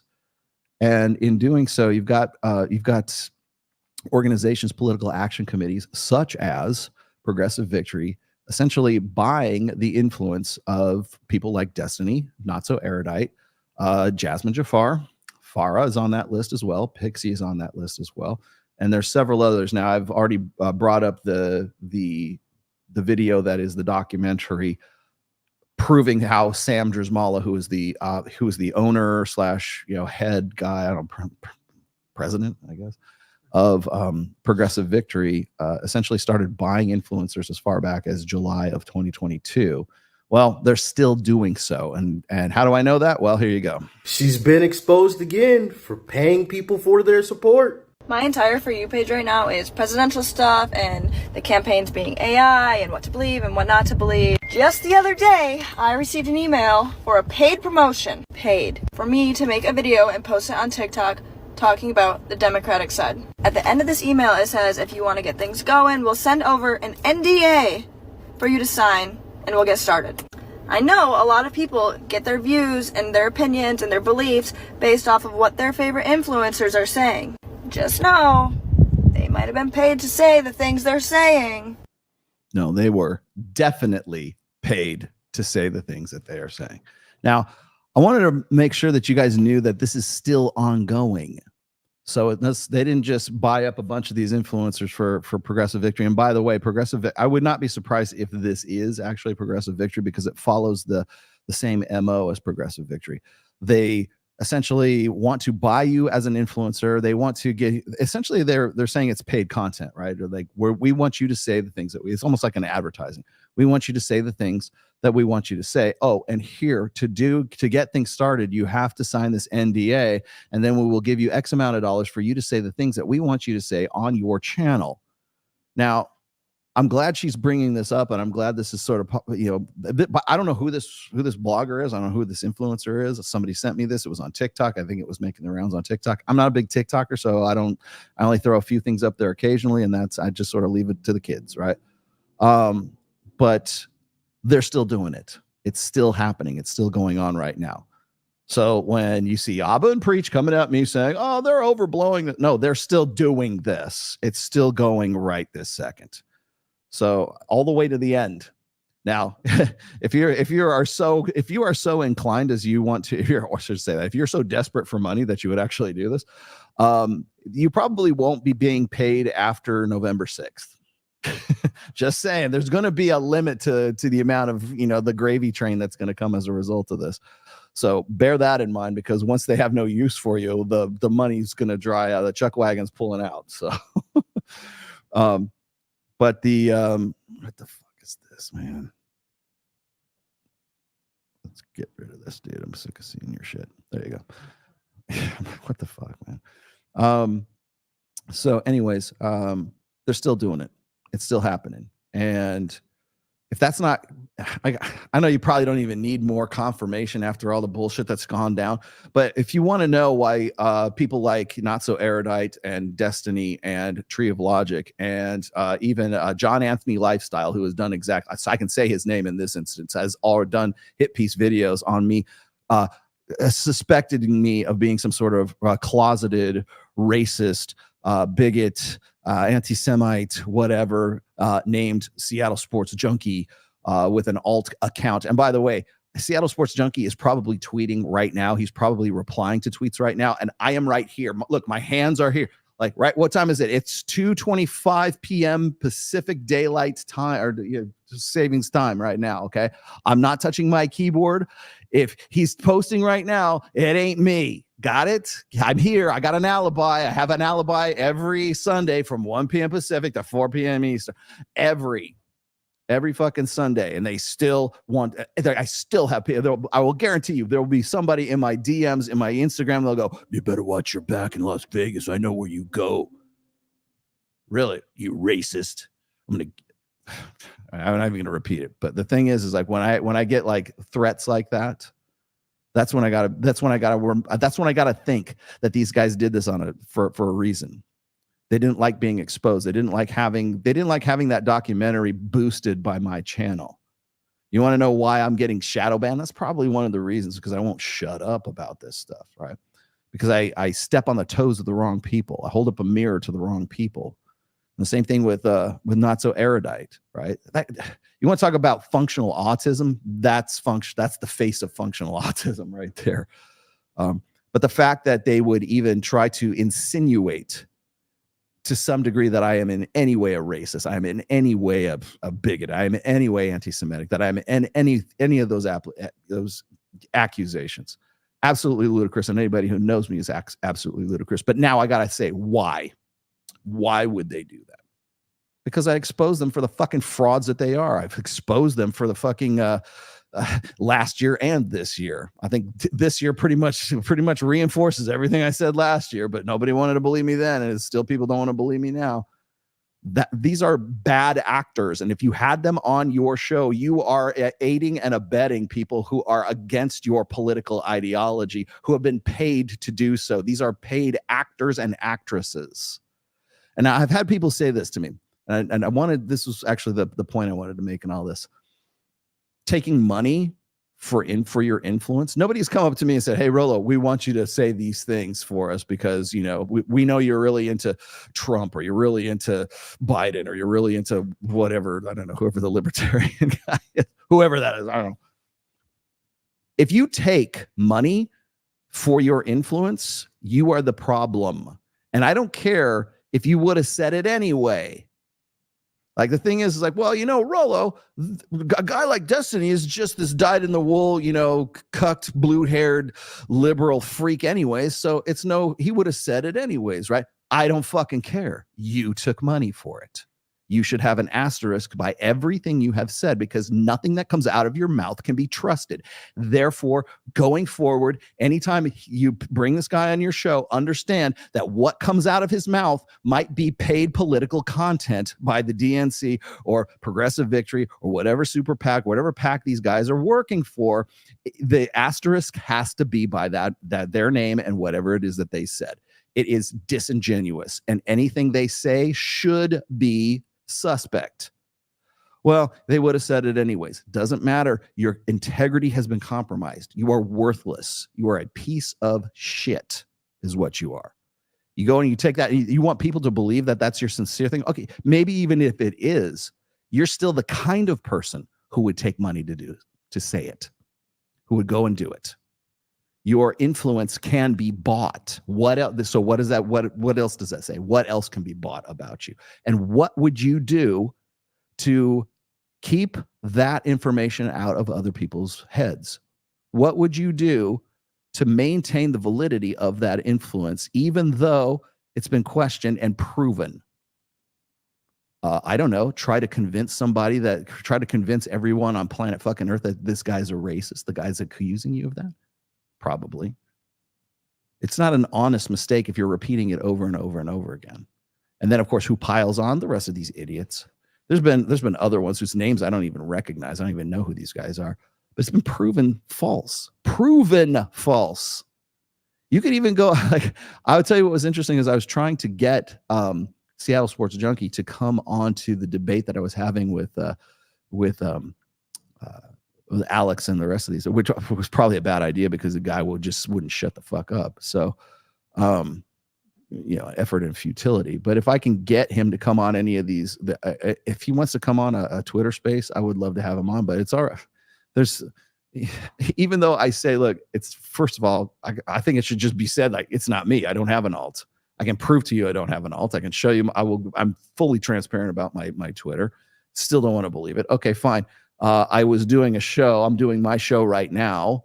I was doing shows at the same time I was being accused of this stuff, of the same guy who is like tweeting and replying at the same time that I can't possibly be doing so because I'm right here, right? Oh, then it's you used a scheduler, you used Hype Fury, you used something so you could throw us everyone off the trail. I'm like, how am I going to throw you off the trail that I don't even know that that there's a trail in the first place because I don't know until afterwards. Oh, you still have an alt, you're a racist, blah, blah, blah, blah. Okay, well, the thing is like, how am I able to respond to other videos or to other tweets? You can't schedule a response because you don't know what the initial tweet is going to be to respond to in the first place. How am I scheduling that? And here I can show you where I'm in my show during these times where Seattle Sports Junkie is responding to people tweeting. It's impossible. It is physically 100% impossible. You know what? Don't want to hear it because you're autistic just like the rest of these idiots are too. And I hate to even use that term, autistic. That's what you are because the only thing that describes the dynamic. Dead ass serious. All right, let me get to the rest of these. What do I got? I got this. Met Keys. Forgive me if you've already discussed this, but this you hear Mack and Murphy's small study. Yeah, I'm going to get to it. That's actually, you know what, coming up next. We'll do that one next year. Basically confirmed the dual mating hypothesis on Chris Williams' show. He said the results disappointed him. Of course they did, because he has explicit bias. That's why. Rollo, don't you think you would have some sort of implicit bias for questioning the results and the validity of Dr. David Buss pivoting on ovulatory shift and dual mating strategy? Yes, I do. I have implicit bias. But you know what? These guys have explicit bias. And you're not questioning these guys on a Twitter space. You're not going after these guys right after Mack and Murphy is disappointed that it didn't. Why would you be disappointed? Especially if you're about objective truth. Especially if you expect me to be about objective truth too. Well, how come you'll never? This is what they accused me of. They said you will never change your position on anything because the red pill is an ideology and this disagrees with your ideology. Okay, I can understand why you would come to that, but how come you're not accusing Mack and Murphy of exactly the same fucking thing when he is explicitly expresses his explicit bias to Chris Williamson on his fucking show? Why? Why is that not a thing? Why are you coming at me? Why are you not going after this guy? Why are you not going after Alex from Datesite, who are explicitly saying we're here, we exist to throw down the red pill? And you know how they try to do that? They try to say I've got some sort of implicit bias and that it's some sort of ideology. No, I'm interested. I'm going to, as I said, I've adopted this as sort of my mantra, but I'm quoting Dr. Gadsod, who apparently Jasmine Japar has never heard of before. According to our last discussion, right? I have an obligation to objective truth. That's why I question people like Dr. David. How dare Rollo question Dr. David Buss? How dare I not? Because I'm interested in the objective truth. Now, if it was suddenly there was some sort of empirically proven way of saying, okay, well, this is right and this is wrong about this. I'm not making up data. I'm not going out and doing Twitter polls and trying to back up my, oh, wait, it looks like we debunked the red pill because we took this Twitter poll and these girls said this and these guys said this. It's complete. Today I'm going to show you with the difference between doing an actual like psychological experiment, like one that it is peer reviewed, it is independently funded, it is published in a major, reputable journal. Oh, and then I'm also going to show you how Alex from Date Psych essentially goes out into the forest, scoops up whatever's on the ground, puts it in a bowl and calls it granola. That's basically his research study methodology. His methodology is something that even a first year would flunk a first year psych student. So anybody who takes this guy as some sort of like academic authority about anything, Chris Williamson, looking at you need to check yourself. Like, why am I still having this fucking conversation in 2024? This is something we should have been talking about as like as far back as 2018 before all this shit got started. But no, here we are. You're worried that I was going to be fucking too much for your audience. I don't want to risk losing half of my audience because Rollo seems gleeful about these. I'm quoting the same people you're having on your goddamn show, quoting them. Quoting the same doctors. And how you can have like Sadia Khan on there is like without doing a background check. That's on you. Really, you need to go do that. I'm going to talk about this here in just a minute, though, Mac. In fact, I'm going to hold that off. Right, we'll put that on hold. We got 200 euros. I'm not sure what that. How much does that amount to? And these is a euro worth a lot? Today. My weekly contribution is delivered. Thank you very much, Rational Agent, and it is much appreciated because this is the only way I make any money is off of super chats right now because it sure as shit ain't ad revenue. Hey, Rollo, watching Viking series. It was recommended by a friend. It's fantastic, isn't it? I found it to be feminist propaganda. Which one though? Army of Shield Maidens and a lot of cuckoldry. You know what's funny is the first 2 seasons of Vikings are really pretty good, but I understand like once what's her name? I'm trying to forget Ragnar's first wife. Once she became like sort of a leader or an earl or some shit like that, that's when she's leader of the Amazons. It was a good series, I think, for the first like 3 seasons because I think that's when History Channel was really behind it, and they will get into the religious, especially the religious side of things. Now, here's another thing. Maybe this is a better show. I think this is a better series for you to watch. Go watch The Last Kingdom with Utrechtson. It's told from the Saxon side. It's almost like Vikings, but it's told from the Saxon side instead of the Viking side. But it definitely involves the Danes and the Vikings quite a bit. But a very, very, very good series. I love Last Kingdom. Yeah, it does. It gets a little. The thing, it's funny is like there were shield maidens. There were Viking women who would go to war. Were there that many? No, because if there were, they would have died out. Critical Drinker did a video recently saying Disney getting rid of the woke writers and directors. Yeah, well, I'll believe it when I see it. Will you stop insulting us by calling them autistic? Us. They are giving us a bad name. They are autistic. They show every single clinically they are autistic. I shouldn't say that. That they're functionally autistic. I actually looked this up. I actually looked up the different definitions for like different like autism spectrum disorder, ASD, right? And there are people like who you would never realize are autistic if you're just talking to them. Like I did not know this. Kyle, do you remember that girl, Michelle? What's her name? She was on the show. Fucking smoking hot. Michelle Martin. Michelle Martin is an absolute smoke show. Yeah, absolutely beautiful. I mean, like bikini model. Oh, she's the kind of girl that is a bottle service girl at like Wet Republic. Okay, I mean, like that's her kind of like she can walk in there and get that job from hundreds of other applicants. That's how hot she is. She said she was on the spectrum. Yeah, on show, right? Yeah, on the show. And I looked at her and I go, really? I think I get it. I think I understand it now. Because like she's very, very sweet. She's like, I want a nice guy. I need a guy to be nice to me. Blah blah blah blah blah. And it's like she made it so believable. And I'm like, why do I actually believe this shit? Because she probably does. She's probably genuine and sincere about it. But then she went and said, I'm on the spectrum. I have like sort of ASD of some sort.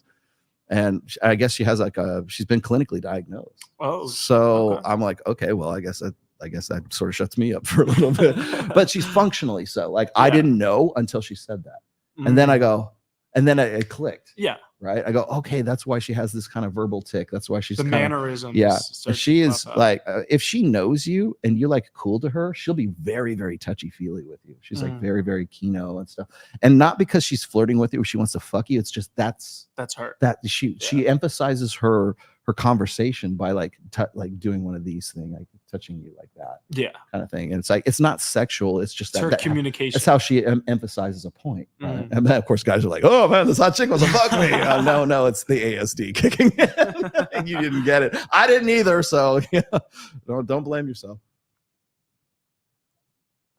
All right, so would you like me to invest myself in this really quickly? Now I want to point out a few other things here. Yeah, maybe this will help you understand things a little bit better. Yeah. So, by the way, 1 in 36 people that you see, and this is according to the CDC data for 2023 in the United States, 1 in 36 people that you meet is on the spectrum, has been, let's say, diagnosed. Okay, Autism and Development Disabilities Monitoring Network. That's ADDM. Okay. If you notice, if you look from 1970, 1995 is when things started picking up, and then 1999, and then now. There's a lot to unpack here, and I am in no way an actual clinical psychologist or scientist when it comes to this kind of stuff. But I wanted to point this out. So especially since everybody was saying, well, you don't call us autists. Well, 1 in 36 of you are. so I feel, when I say I've learned the signs recently. Now I wanted to also point out one more thing here before I jump in on actually, I think maybe I'll just do it. I have I'll come back to the Richard Reeves thing here in just a second for the latter half of the show. But so yes, I did see and I did read. In fact, you know what? Let me just go dig it up real quick here. I have it on Twitter, and I thought it was interesting. I did see. I have only seen snippets. I've kind of like scrubbed through the Chris Williamson interview with Mac, because I think it just came out pretty recently. So, but I do have. Let's see if I can find it here. I do have Mac and Murphy's quote. Or it was I saved his tweet is what I did, and I thought it was interesting because I tried to reach out to Mac after this, and if it's between Alexander and from Date Psych and it's Mac and Murphy, I'm going to go with Mac and Murphy. I think he's a way more of a real research scientist, psychologist guy than Alex from Date Psych ever will be. Let's see if I can. Here we go. Oh, well, Mac and Murphy also did this really good. It's a break. I don't think he did this research, but he also did he was doing a breakdown of stated preferences versus revealed preferences, which I need to kind of come back to here. But there's another one I was looking at. And I had put it in our chat when I was talking to here we go. Okay, so this was the God damn it, hang on one second. Well, I'll just read it to you. It's easier if I just do this. This was posted back on July 2nd, and I think it's interesting that that Macken is finally getting to this with Chris Williamson. I'm sure they probably recorded it earlier than August 18th, but now we're seeing it published, so whatever. This is Mac. People who cheat are generally more physically attracted to their affair partners, but see their primary partners as better parents. Suggesting infidelity serves a dual mating strategy. There it is, literally. Suggesting infidelity serves a dual mating strategy. No evidence for mate switching hypothesis. This is new from Evolution Labs. He goes into excruciating detail. I know this will be a controversial result, so before we get into details, here are a few reasons to trust our study. We prioritized rigor. Do you know what rigor is? I'm about to tell you because Alexander from Date Psych simply doesn't know what academic rigor is, but Macken does because he's actually a student of all this. We prioritized rigor and found that that all of our hypothesis methods and analysis were pre-registered on the OSF. Our research material, data, and code are all public. There you go. Our sample is among the most diverse and evolutionary infidelity literature. It isn't typical of weird samples. Now, weird stands for Western. Western.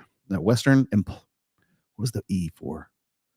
Western educated, Western educated, industrialized, rich, and I think it's diverse is what it is. Those are the nations. Basically, they're westernized nations, right? Unlike some of our other studies cited in this debate, we use scales tested for validity and reliability. Unlike most of the studies cited in this debate, our study researched actual affairs, not hypothetical ones. So they actually did their homework, which is freaking great. Thank you, Macken. Now let's get into it. For those not familiar with the dual mating strategy, it typically suggests that women prioritize conceptive benefits, good genes, sexy sons in affair partners, and parental investment in primary partners. I think I need to stop here for one quick second because this is my main beef with dual mating strategy versus mate switching hypothesis. Mate switching hypothesis is only about infidelity. Okay, it is not a mate strategy, a mating strategy. Mating strategy comes before all of this. You don't get into mate switching until you have a fucking mate to begin with. How do you get there? With another strategy. Okay, and I'm also going to shit all over assortative mating today too, just coming up next. But the fact of the matter is that the mate switching hypothesis is only relevant from the position of there's already a mating that's happened. You're either married or you have some sort of like monogamous pair bond. Okay. However you decide that works. The reason why I was sort of questioning this in the first place is because of all the women and all the guys and the people that we have on Access Vegas. I've been saying this for a very long time. I've been beating the drum on this. Is like, what is marriage and what is monogamy and what is pair bonding in the 21st century? Okay. So for instance, if I'm going to use, say, Justin Waller as an example, Justin Waller has an arrangement where he's got effectively has his main or his wife. He's got 2 kids with his wife. That's no secret. I'm not revealing anything. I'm not doxing anybody. He knows this and he's all cool with it. Just so you know. But it's open on his end and it's closed on her end. Is that marriage? Is that pair bonding? Is that a typical situation? No, it's not. Because when we think of pair bonding, we think of marriage. We think of one man, one woman forever until death do us part, for richer, for poorer, for sicker and in health, and forsaking all others. Those are part of the traditional marriage vows. Is that what we're classifying as fidelity versus infidelity? Because if that's the case, then Justin Waller and Mike Sartain are philandering bastards, according to mate switching hypothesis. Their arrangements with their women confound mate switching hypothesis. Because if we're going to define what is fidelity and what is infidelity, we need to have a clear definition of what the fuck that is. We need to know, is it 2 people who are married? Now, this is where I'm proud of Mac, because he's already the study basis is on people who actually are pair bonded and however they are, and have actually experienced the infidelity. Great, awesome. At least we're starting with a concrete basis, which is not what I was seeing from anything produced by Dr. David Buss and his team, their labs. Okay. How are we going to define that? Well, technically, you can also say, well, Destiny and Melina, whatever her fucking name is, they were married. Was it monogamous?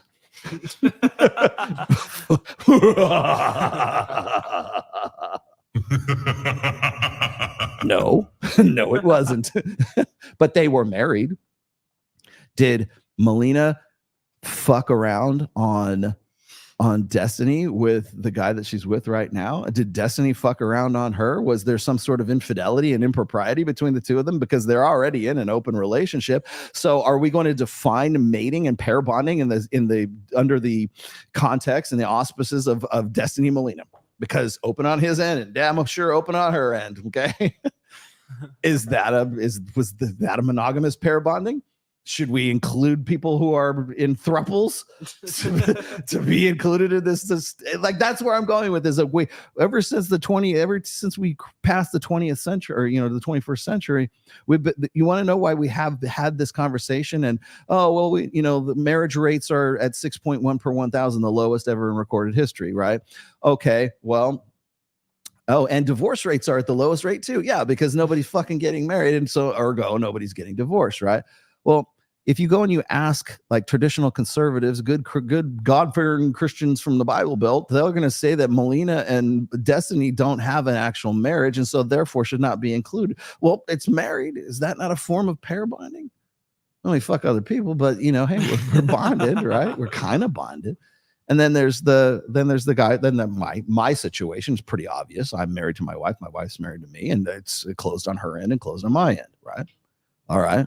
Well, if there's some fucking fuckery going on in there, that's pretty obvious, right? Well, we have but see, we're basing our presumption on infidelity and why people are cheating based on the context of that arrangement of what I have. Right. Well, isn't that the most common? Maybe, but it's becoming less and less common, and it's becoming less and less a thing. Because I mean, what if I wasn't married? Does that in some way, if my wife was just my girlfriend and we've been together for 10 years and I cheated on her, would that include me in the mate switching hypothesis? Would that mean that I'm one of the test subjects? I'm in the pool of the control group? Would that? Or only is it for people who are married, who have consolidated this in some sort of like finalized it in some sort of like public way or some sort of legalistic way? Is that where we're looking at? Like, I need to know these fucking things, because this is one of the number one questions that I sort of discuss with the girls on Access Vegas when they say, oh yeah, I'm poly, I'm this, I'm that, I'm in a poly relationship, I'm married. Oh, you are? Yes, but we have a girlfriend. Are you? Does that include you're cheating on? Like, and why? And if you have that girl, are you fucking her because of? Is she fucking the guy because of status, or is she fucking the guy because she really likes his 10-inch cock? Hey. Well, we don't have to ask those questions because Macken has already ruined it for us. But thank you, Mac, for this. Typically, good genes are indicated by good looks. Yes, but not always. Anyways, I could run through the details here. I'm sure he ran through these as well. I'll be happy. I could take forever to run through this. Essentially, their finding is a null result for mate switching, and almost certainly a positive result for dual mating. Well, we can't have that now, can we? So the first thing I will tell you this, Macken, the one thing you kind of fucked up on, the one thing you ruined here is by saying I was disappointed. Why would you be disappointed? If I said that, if I said this, if I said, oh, if it was the opposite, right? Like say, well, it looks like mate switching is the real deal, and we found a positive result for this and a null result for dual mating. And if I went on Chris Williamson and I said I was disappointed, you guys would fucking never hear the fucking end of it. See, he is biased. See, it is an ideology. See, but when I fucking call you out on that, I'm the son of a bitch. I'm the asshole for saying this, really. So next time I have to deal with Jasmine Jafar or any of these other dipweeds that want to come after me for being implicit bias and all this other shit, I'm going to point you right over there and say, as soon as you go and address that with Mack and Murphy, then you can come back over here. Okay? Because I ain't going to hear it. Go fuck yourself. Where'd this go? What do we got here? What do we got? Got two more to go. Here we go. Let's see. Rollo, where can we find Mack and Murphy study and read it? You know what? Here, I will post it in the chat here. Just give me 1 second. I just had it up a second ago, but Twitter's acting weird. Maybe I just posted up on the screen here. I use this, by the way. You know what's funny is like I had Jasmine Jafar and Spurg Boy come after me about, well, it's never been proven, blah, blah, blah. I go, bullshit. I just said, Mac just talked about, I think it's kind of ironic that almost, I think the same week that we have this lame ass debate where they're coming at me about this stuff about dual mating has not been scientifically proven, blah, blah, blah. It's exactly the same week that the Chris Williamson thing comes out with Mac and basically saying, well, I was disappointed about it. Why would you be disappointed, man? Because you were hoping there was going to be some sort of nail in the coffin of the red pill? Go fuck yourself.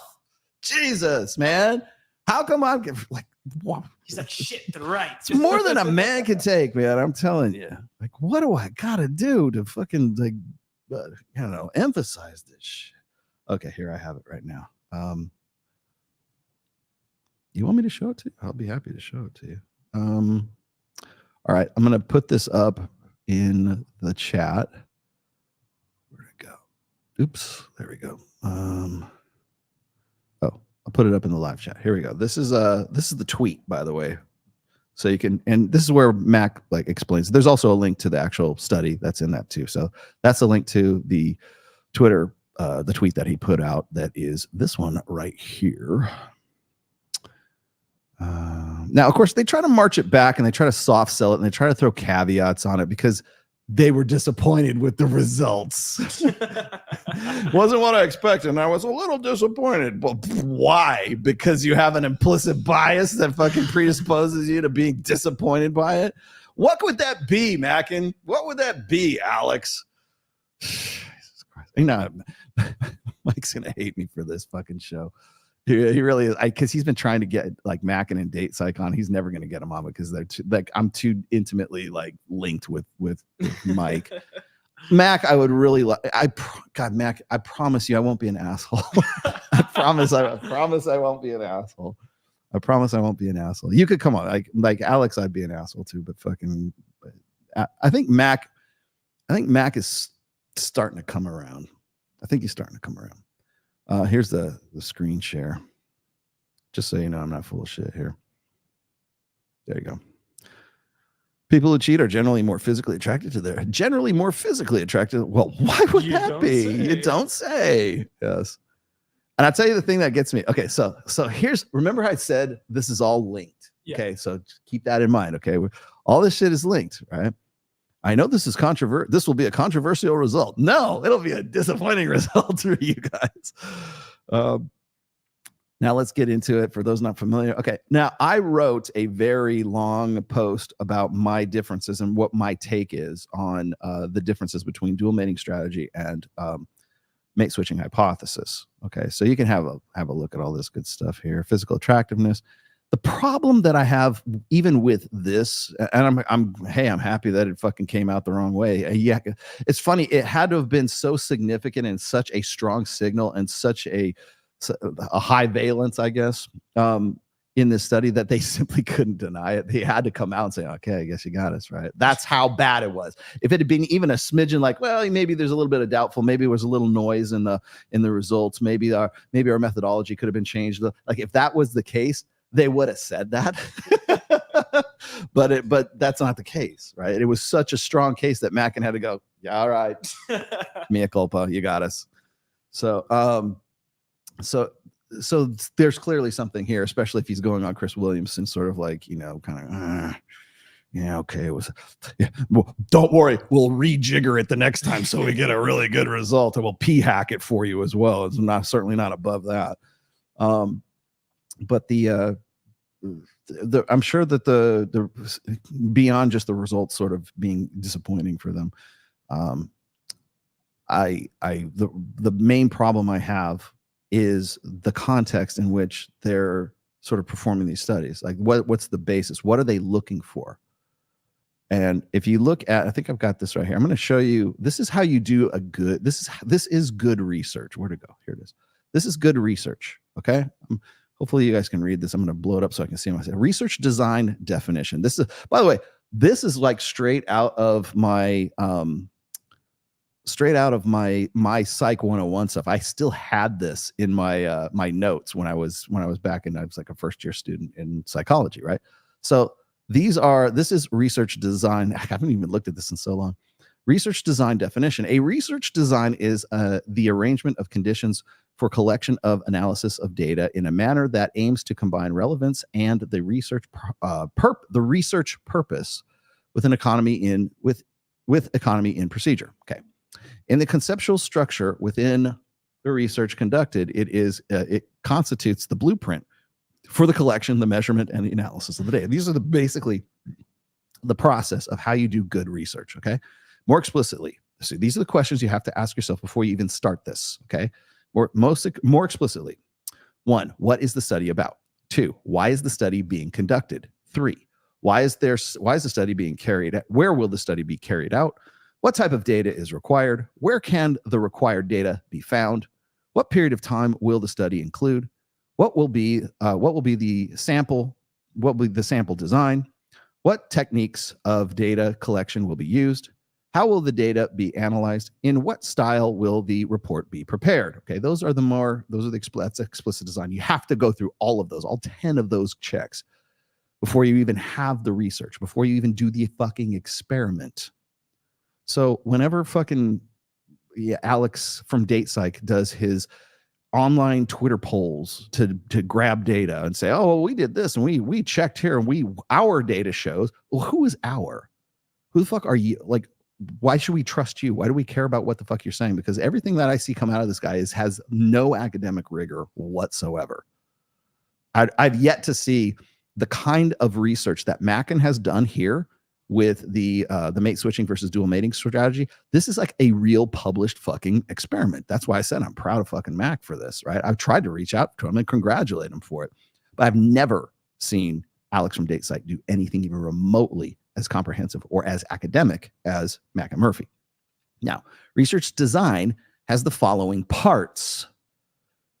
This is the part where people just don't even ask these questions. I doubt even Chris Williamson even knows this. The sampling design, which deals with the method of selecting items to be observed for the given study. 2, observational design, which relates to the conditions under which the observations are to be made. Remember, observing a process changes the process. The statistical design, this is for quantitative studies, which concerns with the question of how many items are to be observed and how the information and the data gathered are to be analyzed. Got it? Okay, because there's data, then there's analyzing the data, and then there's interpreting the data. You know where the disappointment came from? Interpreting the data. The operational design, which deals with the techniques by which the procedure specified in the sampling. Statistical and observational designs can be carried out. Okay.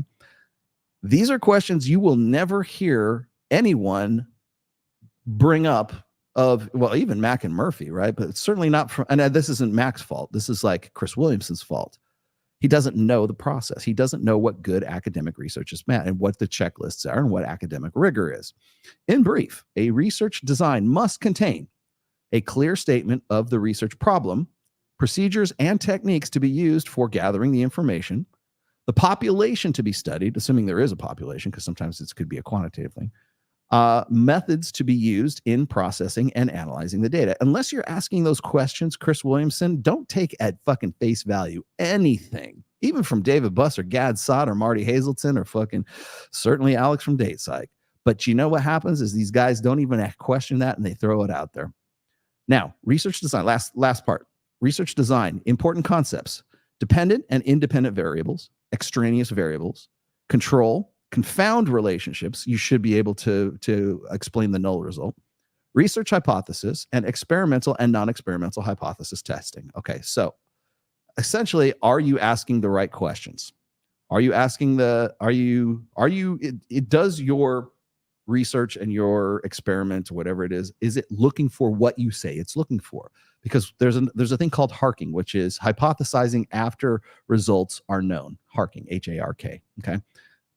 I see this constantly with Alex from DatePsych. That's all he does is he hypothesizes after the results are known, assuming the results are legit and valid in the first place, because usually, as I said, it's like going out into the forest, scooping up whatever data is on the ground, putting in a bowl, and calling that data fucking granola. That's what it comes down to. And you know what happens? Then he gives that bowl of fucking granola to Chris Williamson. He goes, this is some fucking mighty fine granola. It's settled science. Everybody should be believing this right now. And yes, I know that really good research scientists, like psychologists, never use the term settled science. They never say that. But you know what happens when you give it to some sort of pop psychology influencer, a guy with the kind of reach and breadth and reach of, say, Chris Williamson? Everybody thinks it's fucking gospel then, including Tim Pool. I've heard Tim Pool quoting Chris Williamson, quoting Alex from DatePsych, which is fucking bad fucking data in the first place. Now, I'm not saying that's the way with Macken, because Macken's study is definitely legit. He's not the only one doing the data collection. He's not the only one. He's part of a team that is doing this. Macken Murphy is his girlfriend, or excuse me, Alex from Dateside is his girlfriend and himself. That's who's doing the research. So you want to talk about dirty research, you want to talk about noise, you want to talk about a lack of academic rigor. If you want to believe anything he says, that's fine. You guys go and fucking, you do you. But I'll tell you right now, I'll be the first one to question it. And when something else comes around and says, oh, we were disappointed because of the results. Well, yeah, that's because you have explicit bias, not implicit, explicit bias. There's a big fucking difference in that. So there you have it. The other one was, so is autism a defect in the hardware or the software? So does it occur so often because of late birth or bad parenting? I'm not a neuroscientist. I wish I had a good answer for you. If I had to venture a guess, hold on, let me put on my big brain cap here for me. All right, now I'm a brain surgeon. If I had to venture a guess, I would say it's in the firmware.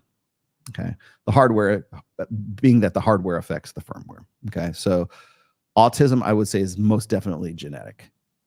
Why is it being more prescribed more than before? Personality, I want to say like 90% of personality is genetic. If you go and you look at the four laws of behavioral genetics, you'll understand that, nature versus nurture, that argument has been settled a long time ago, like somewhere back in the late 90s, early 2000s. Right.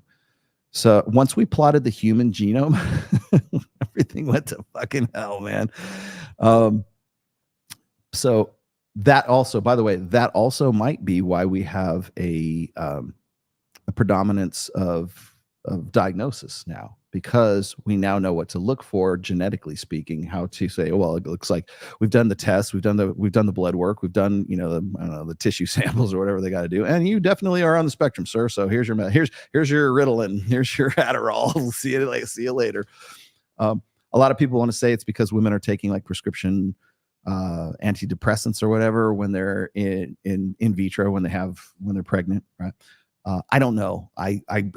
Anything I say, I'm going to sound like an idiot at some point. So I'm not going to like speculate too much. All I know is that we've gone from an increase of 128% to 312% just from 2010 to 2023. So, and where do they all congregate? Right here. They go, well, hey, autists, the rational male's on again.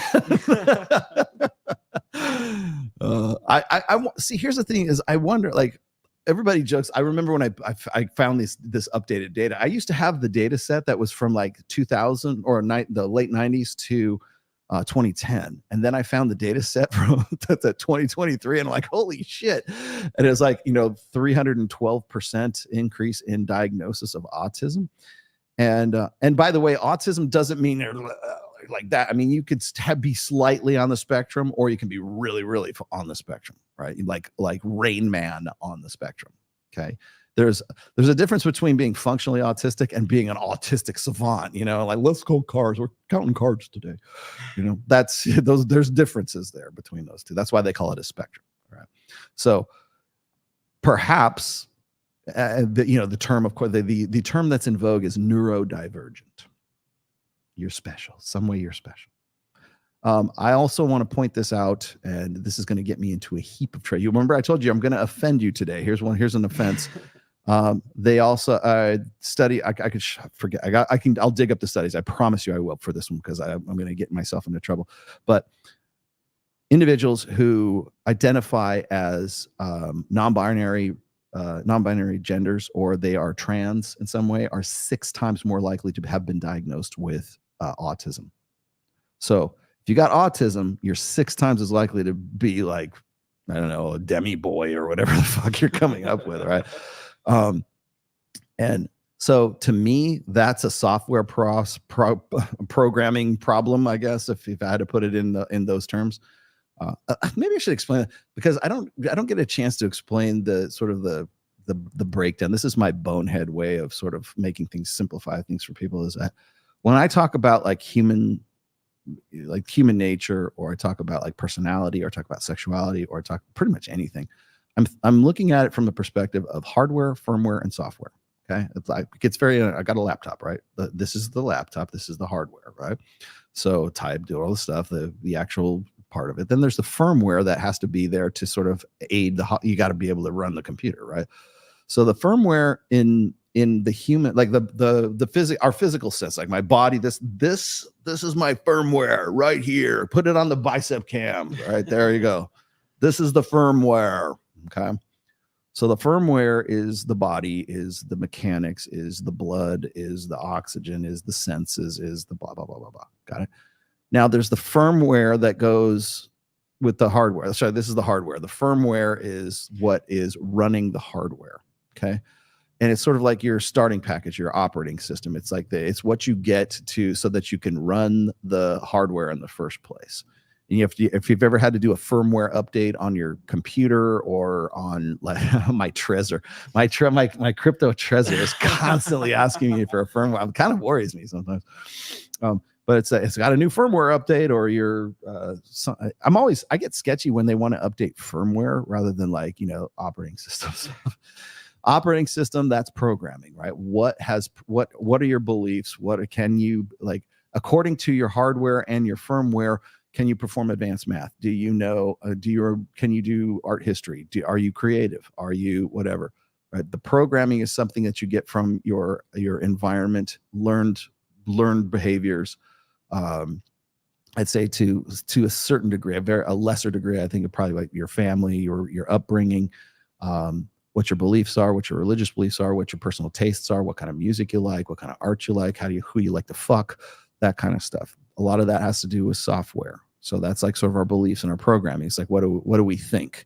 And that requires you to have the hardware to do that in the first place. And that also requires the firmware. So firmware is sort of like, what are your evolutionary instinct, emotion, and reason? Those are a combination of firmware and hardware. Okay. How you use those things and how those things are sort of, remember, software can override hardware, or excuse me, software can override firmware. So, and how could that be? I'll give you an example. If you go on a hunger strike and you take it to its worst extreme, then you die from hunger, right? But it's the software controlling the firmware, which is hunger, and your instinct to eat and want to get, food kind of thing. That's firmware. Then has an effect on the hardware, is you die. Okay. So the software can affect the firmware and the hardware. There you go. Do you think that some women want to cuck men? Imagine that men evolved to potentially violently resist being, I presume you meant cucked and cheated on. Thoughts? They already are. You're already correct on that. The firmware, as a matter of fact, the jealousy response, mate guarding response, all of that is instinctual evolved firmware. Okay, so over the course of our human evolution, over the course of 200,000 years, the humans that had the instinct or had the notion to guard their mates were the ones who developed jealousy and suspicion and everything else. And those, apparently, because we still feel those things today, the humans that had those particular predilections, they reproduce more than the ones that didn't. So yeah, it's absolutely possible. There's an evolved revulsion response. I mean, you want to know, this is me spitballing here, but I think one of the reasons why men have a natural revulsion or a natural hesitation with single mothers or women who have already had kids and like wanting to sort of get involved with that woman, as opposed to if they have the choice between another woman who doesn't have any kids and she's just as hot as the other one, they're going to get with the one that doesn't, right? Well, of course, there's the resource drag that goes along with that, but there's a natural innate revulsion response to that we try to we try to socialize away. We try to create software to override that firmware, but there is a natural revulsion response because on some level of consciousness, men evolved an ability to sort of to stay away from women with whom, if they were to have sex and to potentially have a child, to know with certainty that that child is going to be biologically their own DNA in that child. Because if you think about the only thing that you're going to leave, that the only thing that's immortal about a human being is his DNA. That's the only thing that's going to last when you're dead. When I'm dead, the only thing about me that still goes on is going to be the DNA that's in my daughter, and then the DNA that's in my grandchildren, blah, blah, blah. That's the only part of Rollo Tomasi that's immortal. So you want to know why guys have always been concerned about having sons? Because that's how they can keep pushing their DNA into the next generation, right? Well, on a evolutionary scale, on a very just sort of sexual economic scale, it makes sense that men would be naturally sort of hesitant or revulsion response to women who already have kids with another man, because what they're doing is they're not only is the possibility exist that the baby that comes out of that womb is not his baby. Now, do we have DNA tests? Yes. But right up from the last 200,000 years until what, 1975, we didn't know that with any certainty unless you're white and the baby that comes out is black. Okay. That's a pretty obvious tell. Okay. We got that. But the thing is like the reason why we have jealousy responses and mate guarding responses and the difference between the reaction to infidelity between men and women is rooted in our evolutionary firmware and our imperatives, those evolutionary imperatives. Men, for the better part of our evolution, have always wanted to ascertain that the child that comes out of that womb is my fucking kid. That's why we have marriage. That's why we have fail-safes. Men create social fail-safes to ensure paternity. Oh, we live in a patriarchal society. Yes, because we need fail-safes to make sure that the baby is biologically our baby. That's why we have the power and the force and the physicality to do so, and we've done so for the better part of our human evolution. There's nothing shameful about it. We did what was pragmatic and practical. If we turned that into one-on-one monogamy, if we turned that into polygamy, where we have one man and many women, it suits ultimately reproductively.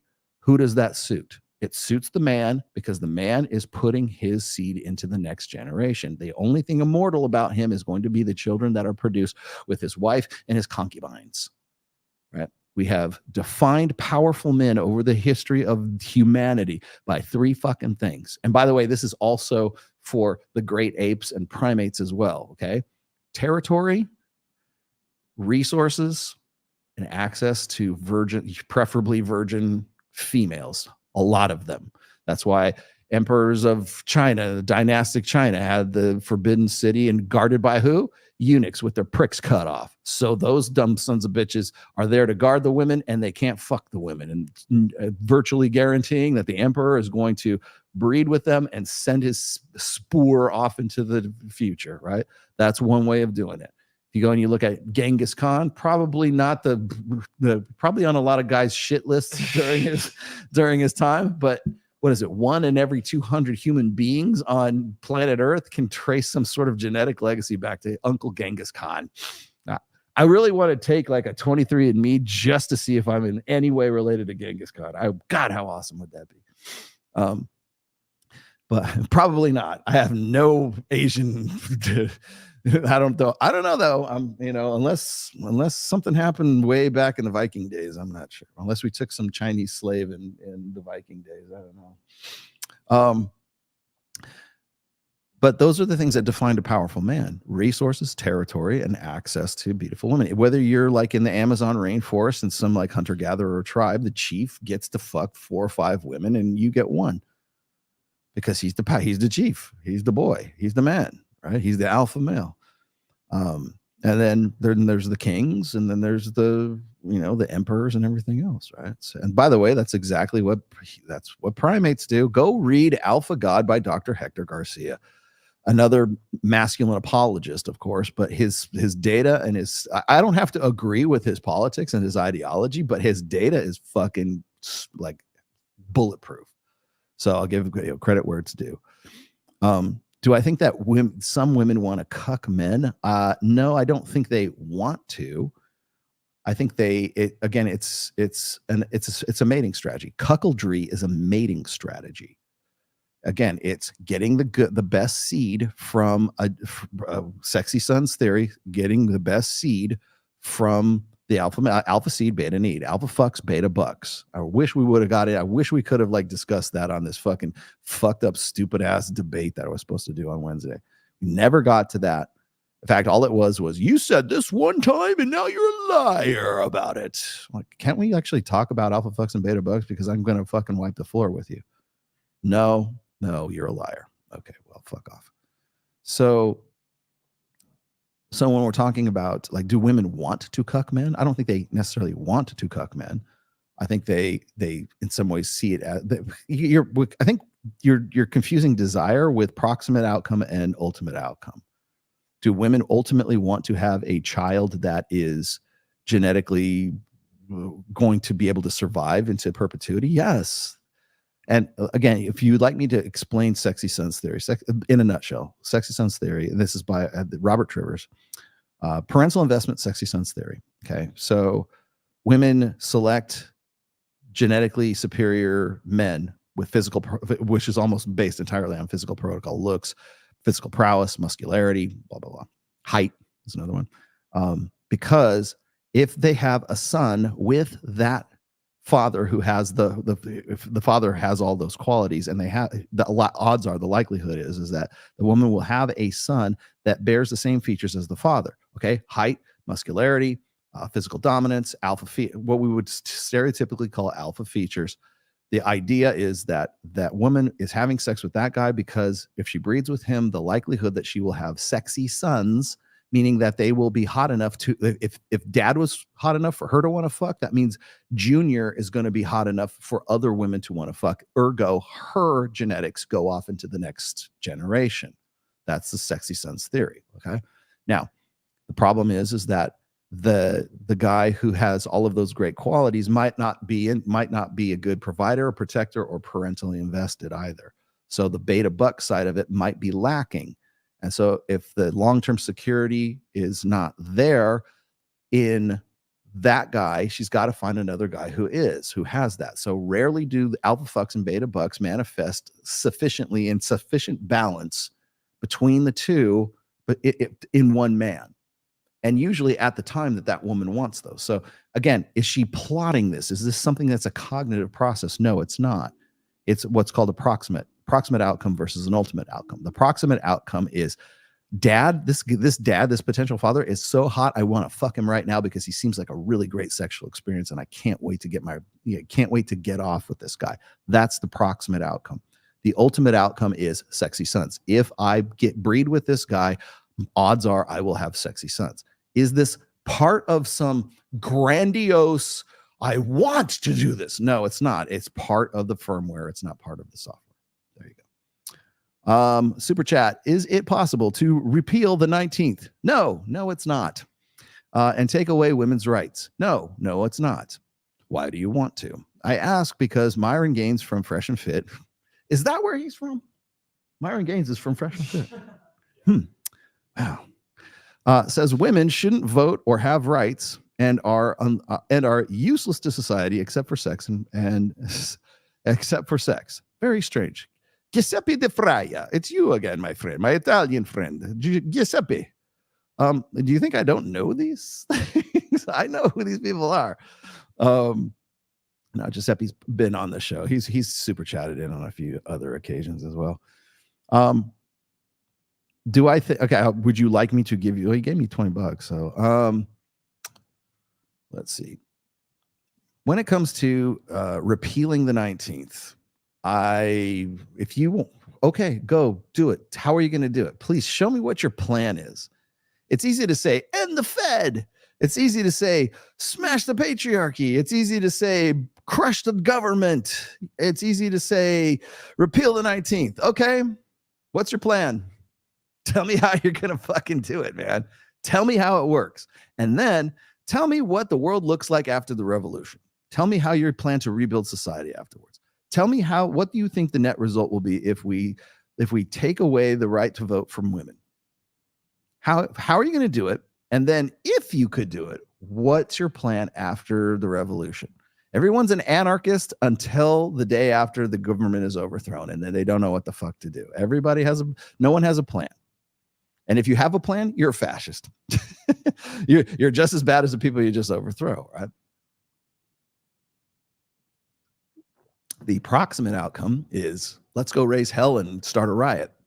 The ultimate outcome is how are we going to rebuild society after all of this? And nobody wants to think of that shit because that ain't no fun.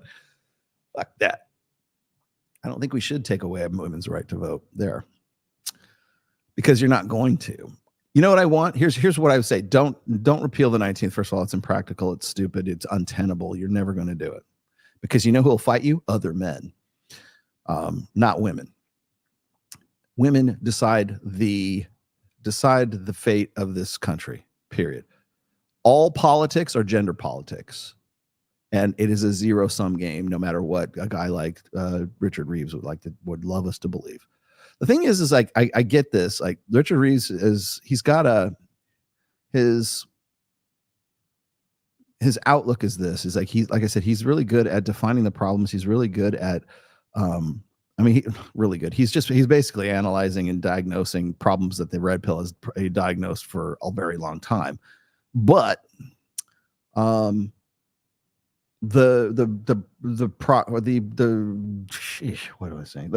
prescription is his prescription is it's not a zero-sum game, or it shouldn't be a zero-sum game. Again, I'm not going to ever use the word should, because when I see pictures like this, let me see where I can go with this.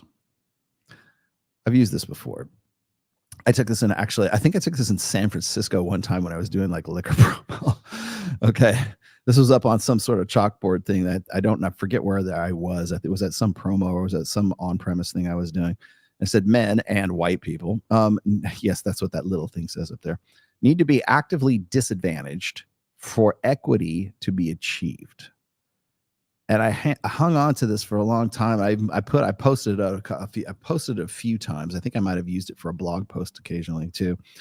But that sort of saying made me realize that a guy like Richard Reeves saying it shouldn't be a zero-sum game. Well, it shouldn't be in an ideal fucking world. But guess what? The reason why we're in the situation we're in right now with respect to this sort of the gender parity or this idea that there needs to be some sort of balance is the thing is it never was anything but a zero-sum game to militant feminists like Betty Friedan and Gloria Steinem during the late 60s and early 70s.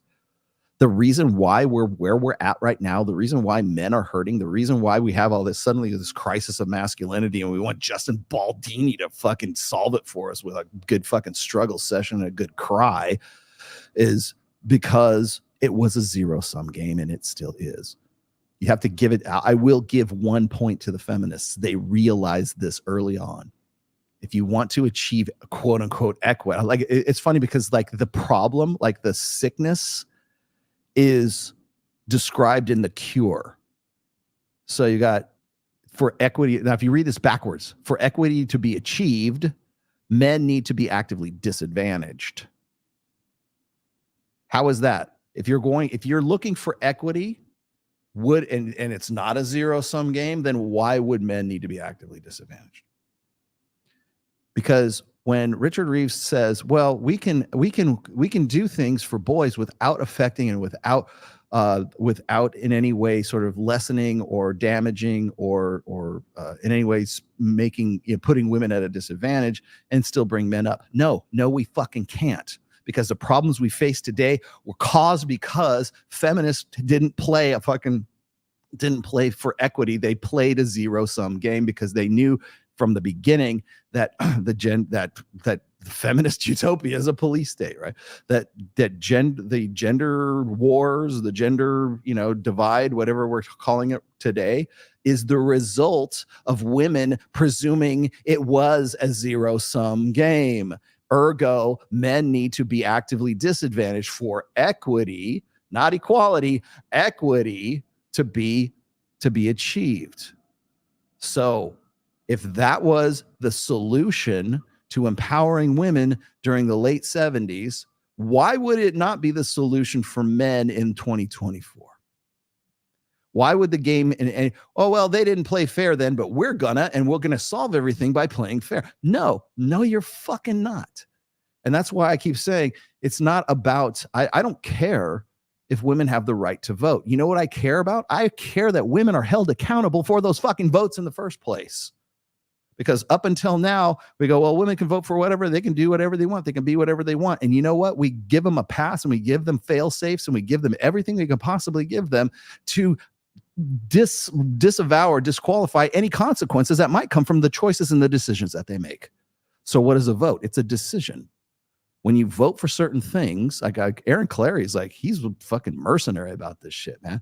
Whenever he sees a story about something, some shitstorm that's going on at San Francisco, or I don't know where he was from, like Minnesota, Michigan, you know, whenever a female cop gets like bowled over and needs a male cop to take down a perp or something like that, whenever there's tent cities in Los Angeles, whenever you go and you see the homeless populations in California, in Washington, in Oregon, in Los Angeles, whenever you see those things, you know what the first thing he says is, you voted for it. Why are you complaining? It's because I think he doesn't, I mean, he's being flippant about it, of course, but he's not wrong. I don't care that women have the right. I want women to have the right to vote. I want everybody to have the right to vote. I think there needs to be skin in the game. Women don't have that. You want to know why? If women should have a lesser vote or should not be qualified to vote, it's because they haven't signed up for selective services. They're not taking the same risks that voters would have to do, like male voters would have to do. Oh, what are you talking about? Well, if you are a man, and by the way, they're making it mandatory right now. You're automatically, once you hit your 18th birthday, they've passed this already. Once you hit your 18th birthday, you're already enrolled in selective services, because they don't want to track you down. They don't have the resources to prosecute and take all these kids at 18 down. So they if you have a social security card and you are 18 years old, and I don't care if you identify as male or female or fucking something in between, a demi boy. I don't care what the fuck you are. If you have a penis hanging between your legs, you are signed up for selective services. And you know what? If you have a vagina between your legs, you're not. That's what I'm saying. There needs to be some accountability. Men, if this is the case, if men are going to, if men, human males with penises between their legs, are expected to go and lay down their lives on the the occasion that perhaps we're going to have mandatory conscription and there's going to be a draft or whatever, and women are not, guess what? Your vote should count less than for a man. So I'm not saying you shouldn't vote. I'm just saying a man should have twice the vote that you do if he is signed up and is expected to die for his country, and you are not, simply because you were born with a vagina instead of a penis. Women need to be held accountable for their decisions, and they need to have skin in the game. Voting right now, people don't understand that voting was there's a much different attitude about voting back in the day. Like back when, Seneca Falls was 1849. That's when I usually sort of mark feminism as sort of the inception of it. The Seneca Falls Convention in 1849, when there was the Articles of Grievance or whatever it was. And then, of course, there's 1920, August of 1920. In fact, it might have even been August 18th. But this might be the anniversary of it. But it was in August of 1920 when the 19th Amendment was ratified.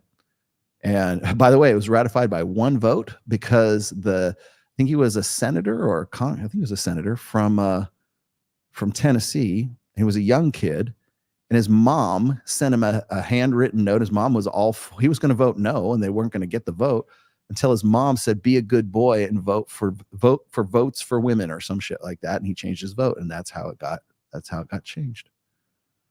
I think it might even be today. I think it might be August 18th, 1920.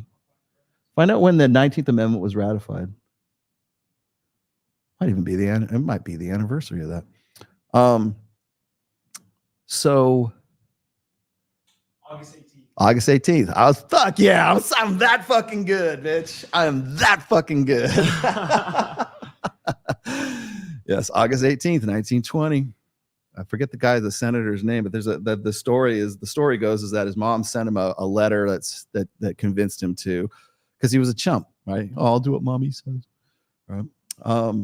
Yes, the fate of women's vote was in the hands of one beta male.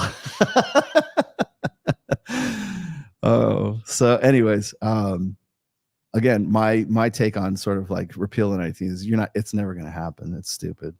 Do I think women are useless in society? No, I think that we're complements to each other. Would I disagree with Myron about that? Yeah, but he says that for a fact, that shit for a fact.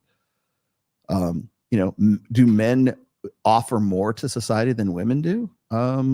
Depends on what the context is. We're bigger, we're stronger, we're faster, blah, blah, blah. I mean, we can run down the physical aspects of things, sure. But that's not to say that women don't contribute to society. They do contribute to society. What I want them to be held accountable for their decisions. If you're going to vote, if you're going to insist on voting, then guess what? You're also going to be held accountable for those things. So you get what you fucking vote for. The problem is right now is because of the quote unquote women are wonderful effect. We're more likely to give them a pass on things, and because men think they're going to get in there, they think we're going to reproduce with these chicks. If we give them a pass on these things and we don't hold them accountable, then they'll want to fuck us, which is completely untrue. But but the thing is like when I see, for instance, when I see, who was it saying this? There's a book, and I forget the name of the book, but it's this woman who did this expose on the nightlife culture of Los Angeles, New York, and I think Vegas too, maybe Miami as well. But she was talking about how these poor girls have to go and like all the things they have to do to look good and sacrifice all this and that and everything, and that if they're fat, they don't get in the club for free. And that's a fucking fact of life in Vegas, man. If you go to Zook, man, if you're a fat chick, you're paying full price to get in fucking Zook. If you're a smoking hot bitch, you're getting in for free. And they're like, oh, it's so biased. It's based on this beauty standard, blah, blah, blah. And I'm like, meanwhile, all the guys in the line to get past the velvet fucking rope, they're paying full price. They're paying for a table. They're paying for bottle service. They're paying for the salaries for the atmosphere models. And you think about how much money it would take, like how much money changes hands for each guy that goes past the velvet rope per the hot girl that goes in there. You know what? You're goddamn right. I hope there's some hot chicks in there, because those are the ones that drag in the guys who drag in the money, right? It's not some horrible patriarchal thing. I mean, maybe it is in some ways, but guys don't want to go there and go, oh man, I'm never coming back to Zook because it's just nothing but fat chicks everywhere. That's not what they're paying for. They're paying for hot chicks to be there. And you know what? They keep coming back as a result of that.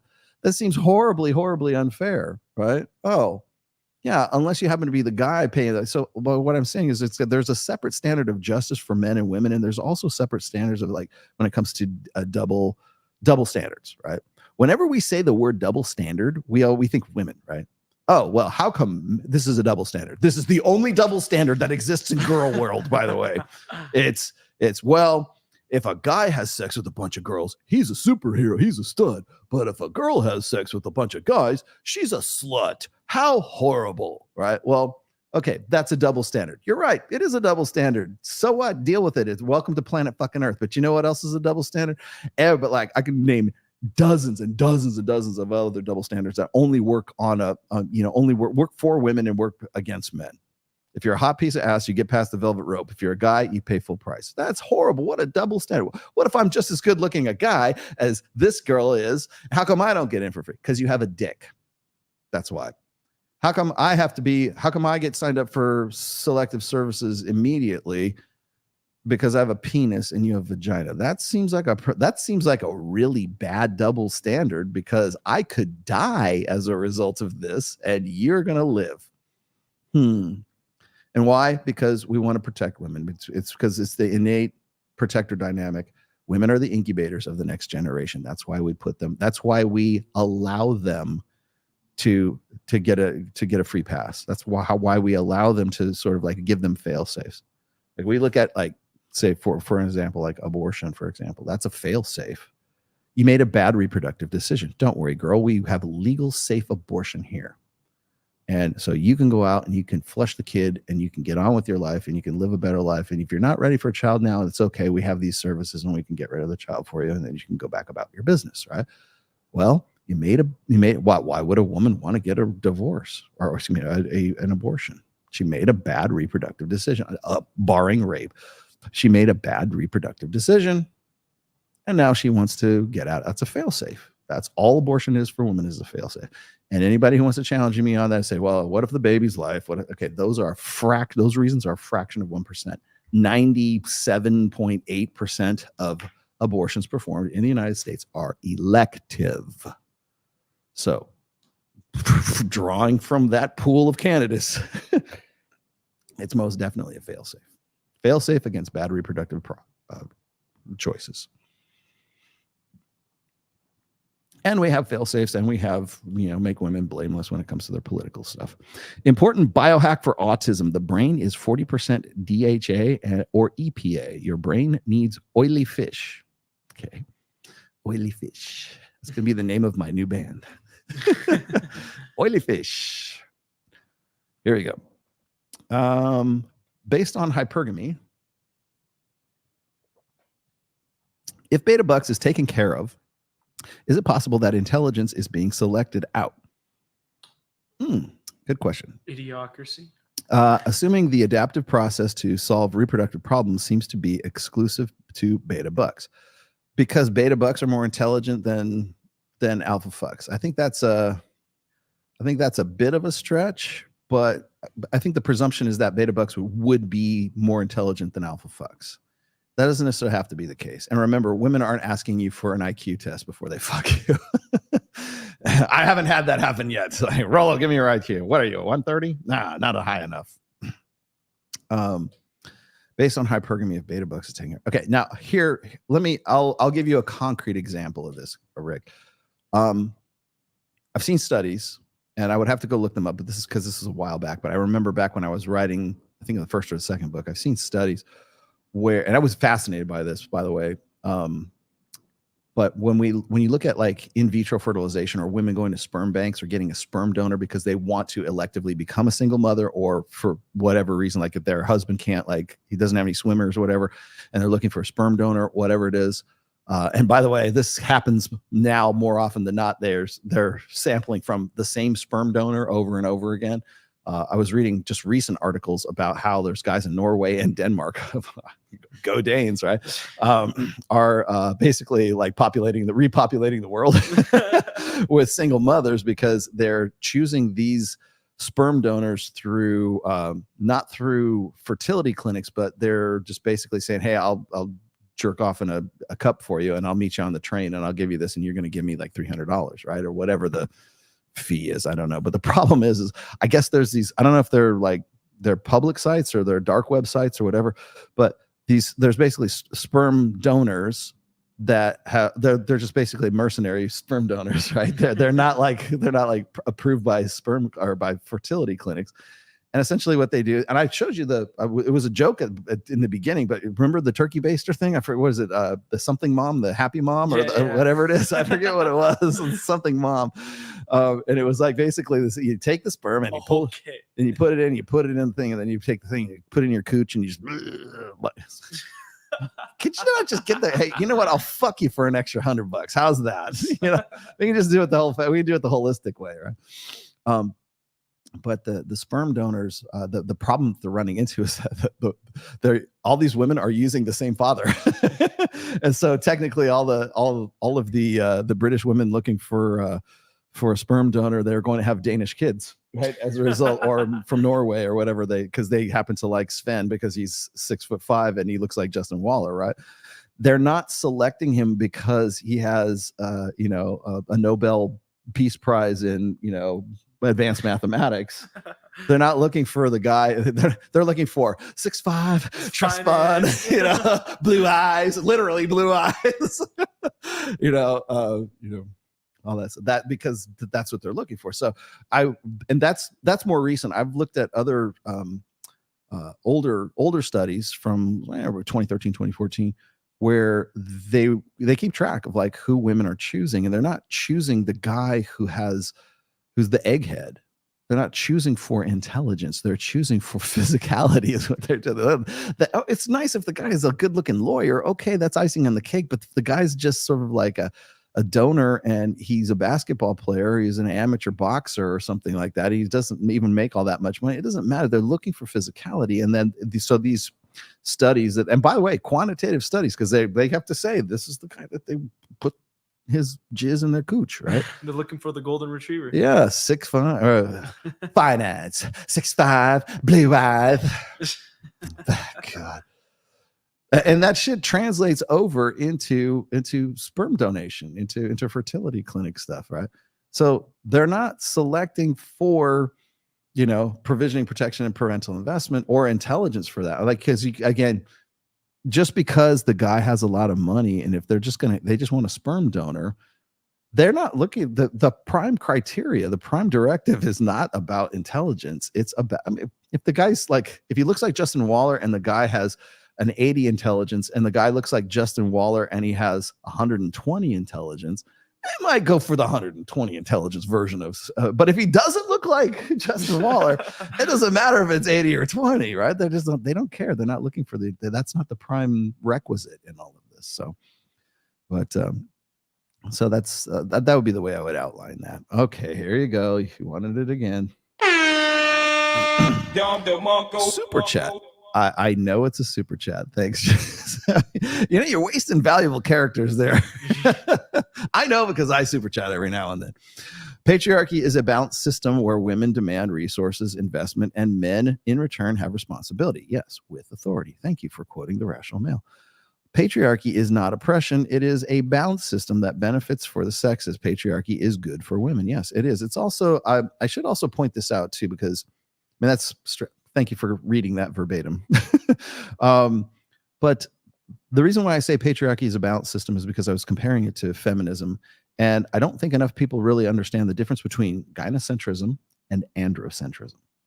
And then there's patriarchy, and then there's feminism. Okay. All of those are separate isms. Okay. So if you got gynocentrism is this: it is by women for women, meaning that is 100% authority for women and 0% responsibility for men. That is, or 0% authority for men. 100% authority for women, 0% authority for men, 0% responsibility for women, 100% responsibility for men. That is basically the definition of tyranny. If it is 100% authority and 0% responsibility, that's a definition of tyranny. If you have 100% responsibility and 0% authority, that is the definition of slavery.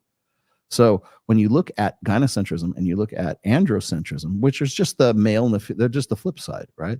So if it is gynocentrism, it is 100% authority for women and 0% responsibility. It is tyranny. Essentially, gynocentrism is tyranny for women. Androcentrism, likewise, is also tyranny for men. If you ever watch, what is it, The Handmaid's Tale? The reason why The Handmaid's Tale is so, I think it's still going. Is the season still going? But in the fictional world of whatever it is, Gideonville or whatever the fuck it is, it's like this overly religious society where the women have 0% authority and the men have 100% authority, so much so that they can decide which men get to breed and which don't. That's why they go around those little kind of nuns habits, and those are the breeding stock for the evil men who just, it's like, it is the worst nightmare for women because it's plays to the existential fear of women, which is to be forced to breed with a woman, or breed with a man who's not of her choosing. That's why the fear of choosing a guy who tricks a woman into having sex with him and having a baby and turns out to be somebody else. That's why that's one of the worst fears for women. That's why grape is also a fear for women, because it is forced sexual copulation is what it is. I am forced to possibly have the child of a man that I don't want to have. Right? It's also a source of sexual stimulation for women, for some women. But be that as it may, it's also that the Gilead, that's what it is. The fictional world's called Gilead, and it's basically a female revenge fantasy. But it starts in a condition of androcentrism, meaning that is 0% authority for women and 100% authority for men. Whereas the real world that we live in right now is gynocentrism, which is 100% authority for women and 0% authority for men, and 100% responsibility for men and 0% authority for men. So those are the and by the way, this is the extreme example. So I'm doing this so it's a better illustration. Now, patriarchy. Patriarchy is responsibility and authority for men. So not only are you have the authority over your family and your wife and you have authority over women, but you also have a commensurate level of responsibility and an authority to affect that responsibility. So, for instance, it used to be under 18th century, 19th century law, is that if a man's son committed a criminal act, he committed the criminal act. If a woman is accused of murder, he's accused of murder because that's his wife. He is legally and financially responsible, bound to the betterment of the child and the family. That's why that's why no one trusts men anymore. It used to be the standard way of doing things, right? The father is the patriarch of the family, and he takes care of the family, but he is also responsible for better or worse for the members of his family. So the responsibility is there, and the authority to affect that responsibility is there. That's why today, when we effectively geld and pull the teeth out of men, the problem, what you want to know, one of the biggest problem, and I would bring this up with traditional conservatives and liberals alike, the biggest problem that men face today is the fact that they have 100% authority, or 100% responsibility and 0% authority to affect that responsibility. And the minute they try to get any of that authority, they call them a misogynist. We get Yvette Cooper calling us, extreme misogyny, just for saying, hey, you know what? Maybe men should have a bit of authority over the women that they're women that we are with, so that we can be responsible for those women that you want us to man up and be responsible for. How can I fucking do that if at every instance that when I try to assume authority, I'm called a misogynist, I'm called a chauvinist, I'm called it's toxically fucking masculine.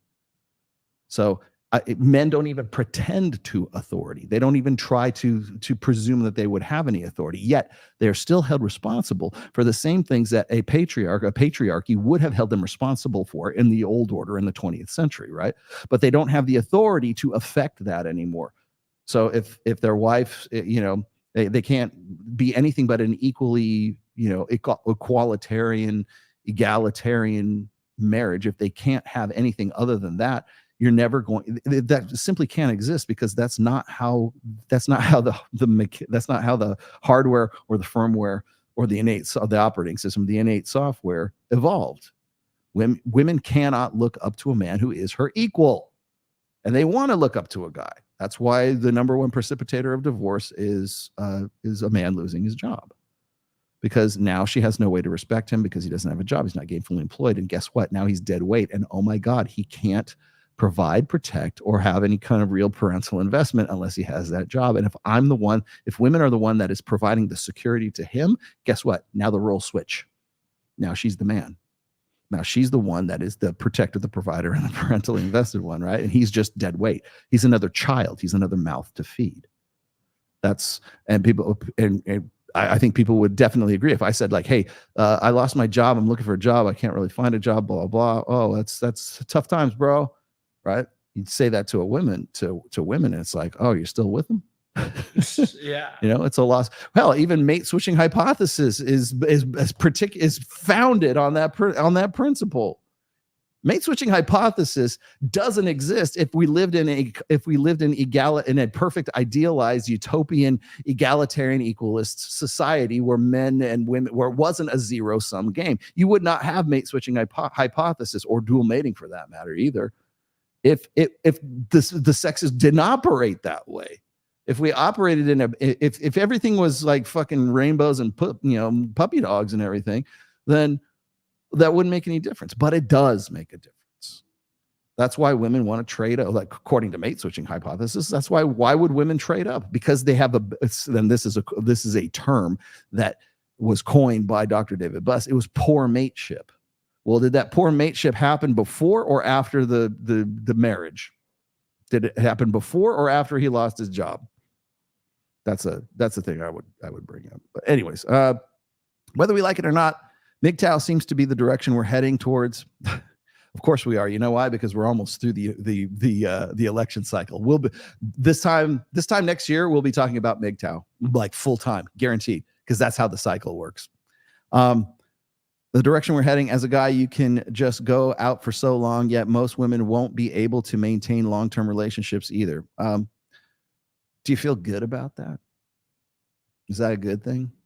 they won't be able to do it either. That doesn't like, so the one thing that gets me about MGTOW is like, it's always about comeuppance. It's always, finally, it's about revenge, like low-key revenge, right?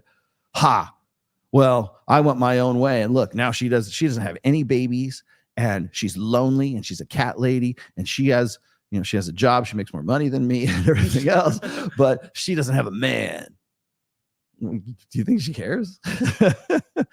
That's why I like Passport Bros. I think that I understand, I get it, but you're not like damaging the women that you wanted to like in some way have some sort of comeuppance with by going and finding some chick in the Philippines, right?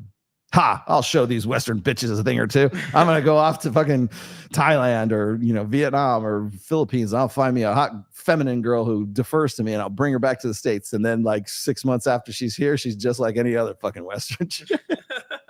It's not where you live. It's the nature of the beast. No, I should actually say, since this is now since we're August 18th, right? I will tell you right now, I'll make a prediction right now. By this time in 2025, this conversation will be all about MGTOW. There, I said it. Boom. Make it so. You know why? Because it's exactly where we were in 2021. We go out. We'll come out of the election cycle. Kamala will be Kamala, and Trump will be Trump. Who knows what's going to happen? I don't know. I don't want Kamala to win. But the fact that they had all this machine ready to go, and then they're talking about monkeypox and all this other stupid shit, right? I don't think that's going to be a big deal, but let's see. I think there will be an October surprise for sure, but I don't think that I think it's elections are settled by the most convincing liar right now. Whoever can make the most convincing case as to why the election wasn't stolen, even though it was stolen, will be the one who's the winner. But be that as it may, as far as the red pill is concerned, by November 6th, all the moralism and all the moralistic shit will fall off. By January of 2025, much as I love Andrew Wilson, all of this moralistic bullshit will not play anymore. Neither will the social culture war, blah, blah, blah, because we'll have moved on to something else, some other shiny keys. Look, shiny keys will be more attractive than anything else. And you got that again. I said this in 2021. I will say this again when we get there in 2025. They'll be asking me, "Hey, do you think the red pill's going to go mainstream?" And I'm going to go, "I hope not." And it'll be in March of 2025, right? 4 years later, exactly 4 years later, after I told Myron Fresh that, right? Because things come in like especially in the manosphere and especially in the influencer sphere, it's cyclic. And so what happened in the summer of 2021, that's when MGTOW, and I was going up against doomers, and I was going up against fucking what was it, MGTOW Dictionary, and everyone, I'm gonna prove Rollo is a fake and a fraud. Like, where the fuck is MGTOW Dictionary? Where? Nowhere. But I guarantee you he comes out of the fucking woodwork right around June of 2025. Guaranteed that's when this is gonna happen. Right? Because that's the process. That's how this shit, the cyclicness of it goes. 4 billion men on this planet. Most of us aren't the offspring of alpha chads. At the end of the day, women still pick what they can get. Yes and no. We don't know that how do you know you're not an offspring of an alpha chad? How do you know your dad's not your dad? Your dad's actually your real dad. Did you go get a test? Here's the thing is, I wrote this one essay on my Substack. And by the way, please subscribe to my Substack. Please, wait here. I got a new one for you. Go pick up The Rational Male, available on Amazon. Thank you, today. But on my Substack, I was writing about the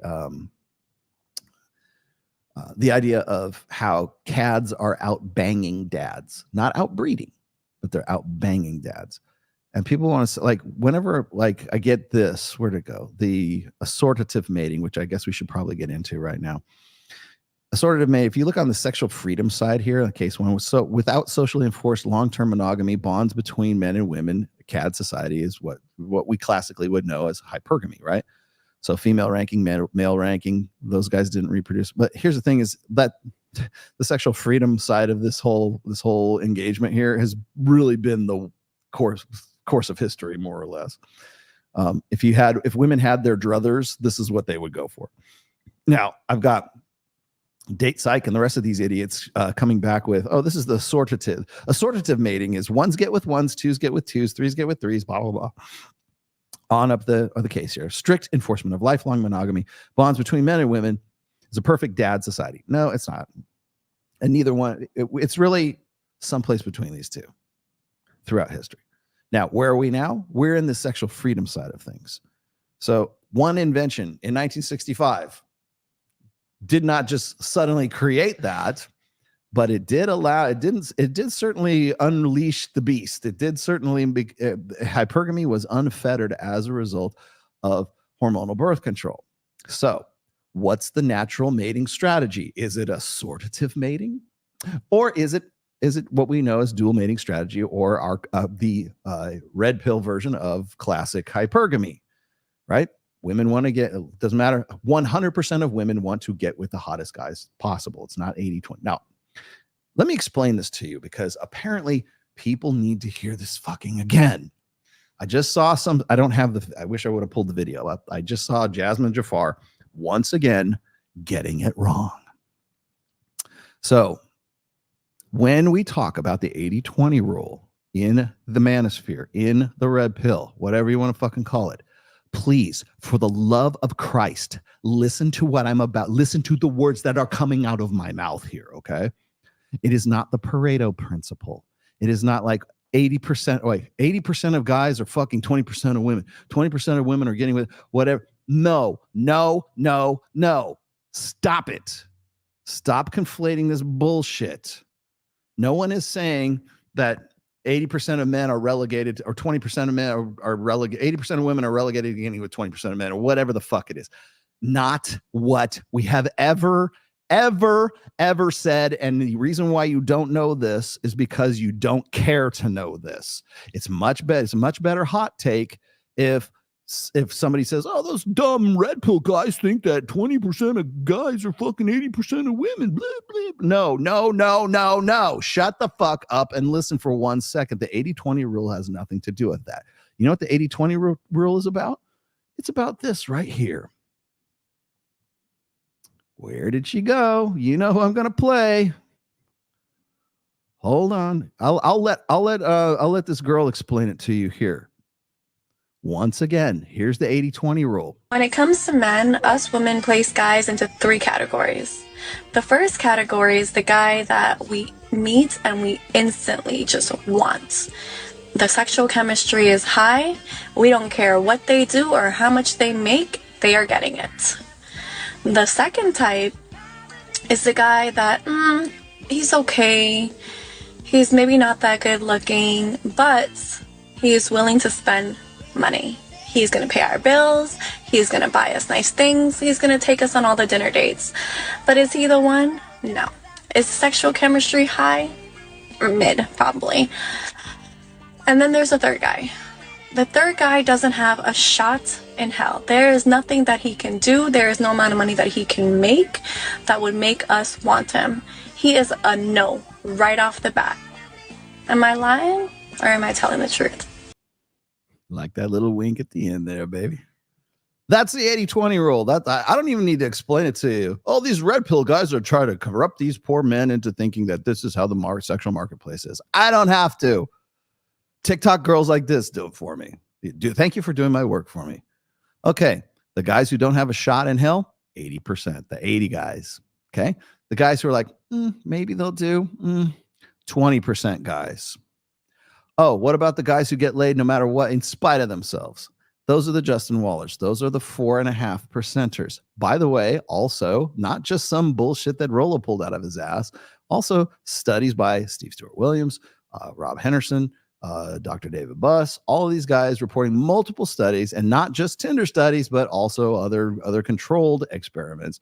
Women deem or categorize 80% of men as unattractive. Does that mean that they find them, the 20%, attractive? No, it just means they're not unattractive. That's why she said, maybe they'll do. The 20%ers are almost in a worse position than the 80%ers, because at least the 80%ers know they don't have a fucking shot in hell. So they can use that to their advantage or do whatever the fuck they want to. The 20%ers are the guys who are going to spend the rest of their lives trying to figure out how to make this bitch happy. That's what they're going to do. Then the 4.5% guys like the Justin Wallers, the Jason Momoas, the Jack Reachers. Oh, and by the way, the Scotty Eichlers too. I got you now, Scott. Those motherfuckers are getting laid in spite of them. Yes, Scotty, I'm looking right at you. Scott was at Babes in Toyland. He's like heir apparent to Justin Waller, if I had to say so. But anyways, I'll introduce you to Scotty at some point. But those guys are getting laid in spite of themselves. So once again, it is not about 20% of guys, fucking 80% of girls. It is not about anything like what, I don't know. Let's see, Pearl's idiocy. What's on with women these days? We used to, what happened? Which you found? No, not that one. This is not the one. Hold on. Shit, I have that all loaded up too. Here, that's what I get for being a smart ass. Oh, that's because it's not in this folder. My bad.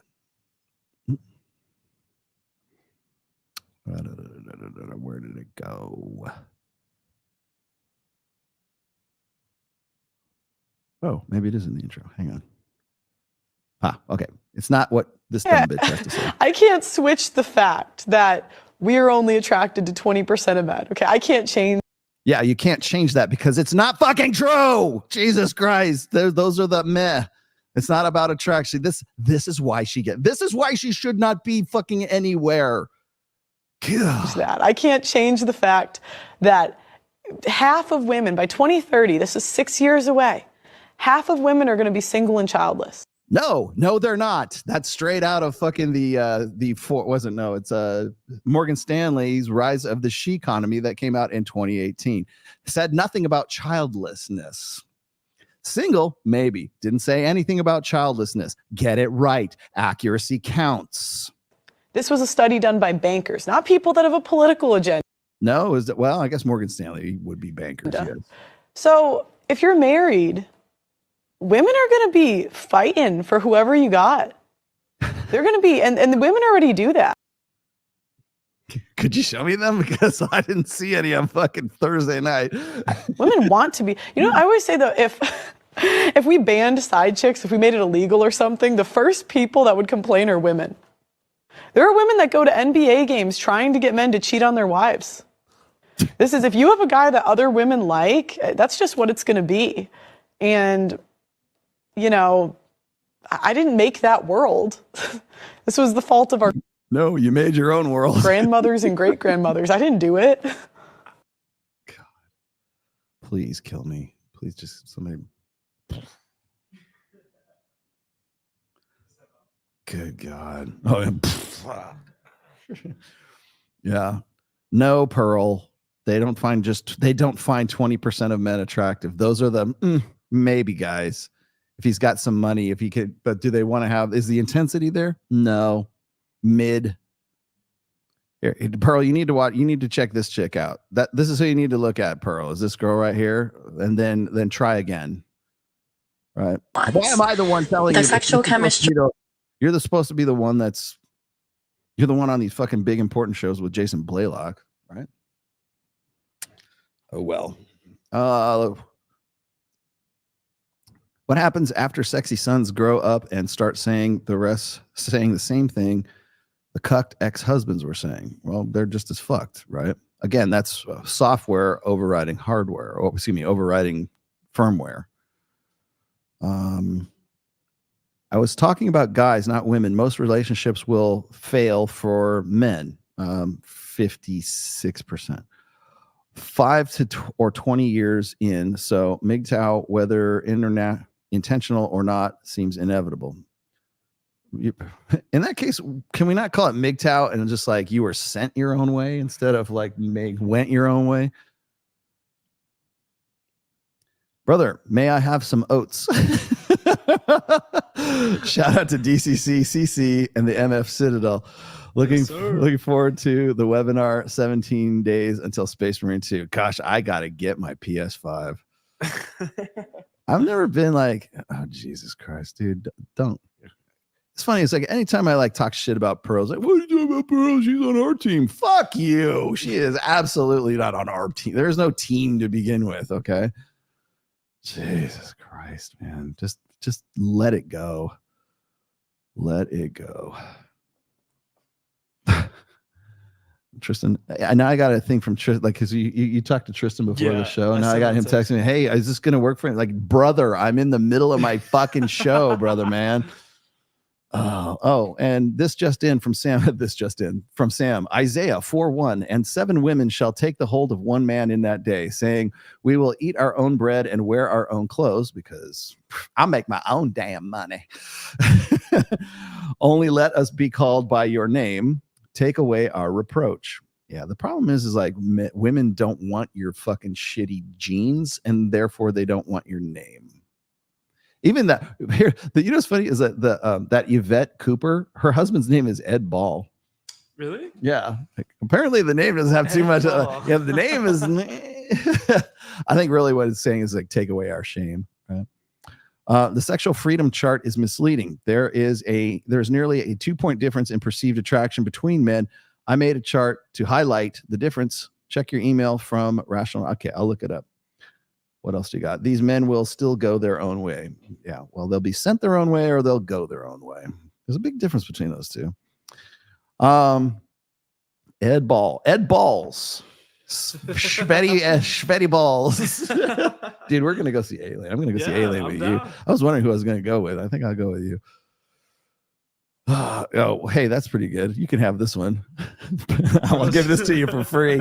Pearl has a quarter of Rollo's knowledge and expertise, but has more followers and probably makes more because she has a pretty face. What? Gorgeous legs, dude, man. She's got fucking tree trunks. What are you talking about? Did she like dude, would you like me to show you women with pretty legs? Because I still have pictures from fucking Babes in Toyland on Thursday. I will show you some women who actually have been on the show who would call themselves Repeal, but they're certainly along the same lines as our thinking, who are way hotter than Pearl. In fact, the reason why Pearl is popular is because she's ugly. Yeah. Serious, because it's calculated. Do you think that having the money she has, do you not think that she could have afforded a boob job, a personal trainer, a wardrobe that's not from Walmart, and has would be able to maximize her, like a hairstylist? Do you not think she could afford that? She can afford this. All of the things I've seen that would like improve her look and improve her style and everything else, she can afford that. She deliberately doesn't do that. Because she turned into Torsha.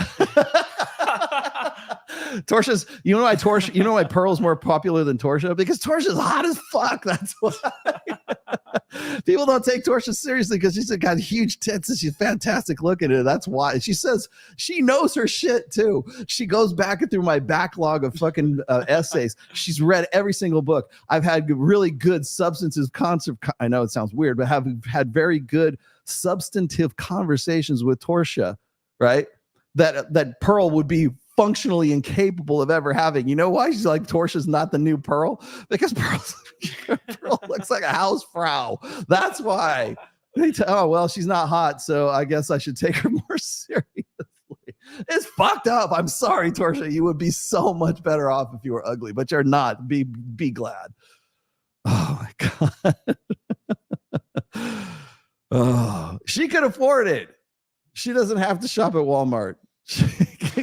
Seriously, what would you guys do if you saw, like, I don't know if this is true, what would you guys do if you saw fucking Pearl with a big old fucking like Bart Simpson tattoo on her leg, like the girl, like the people of Walmart? Remember that blog? Yeah. She had some like random fucking skull and crossbones like off on her, like on her side or something, some weird place. It's people of Walmart. That's what it is.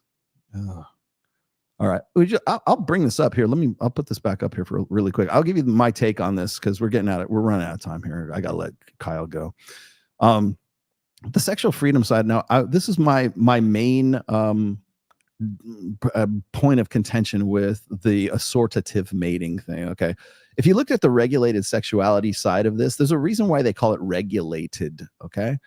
Now, under the old auspices of the old sexual marketplace, the remember the old sexual market, 20th century sexual marketplace, right up until like maybe the late 90s, was regulated by social mores from the century before that, and it was one man, one woman. It was more traditional, right? It was socially enforced monogamy. And by the way, Jordan Peterson didn't pull that out of his ass. That's actually a sociological term.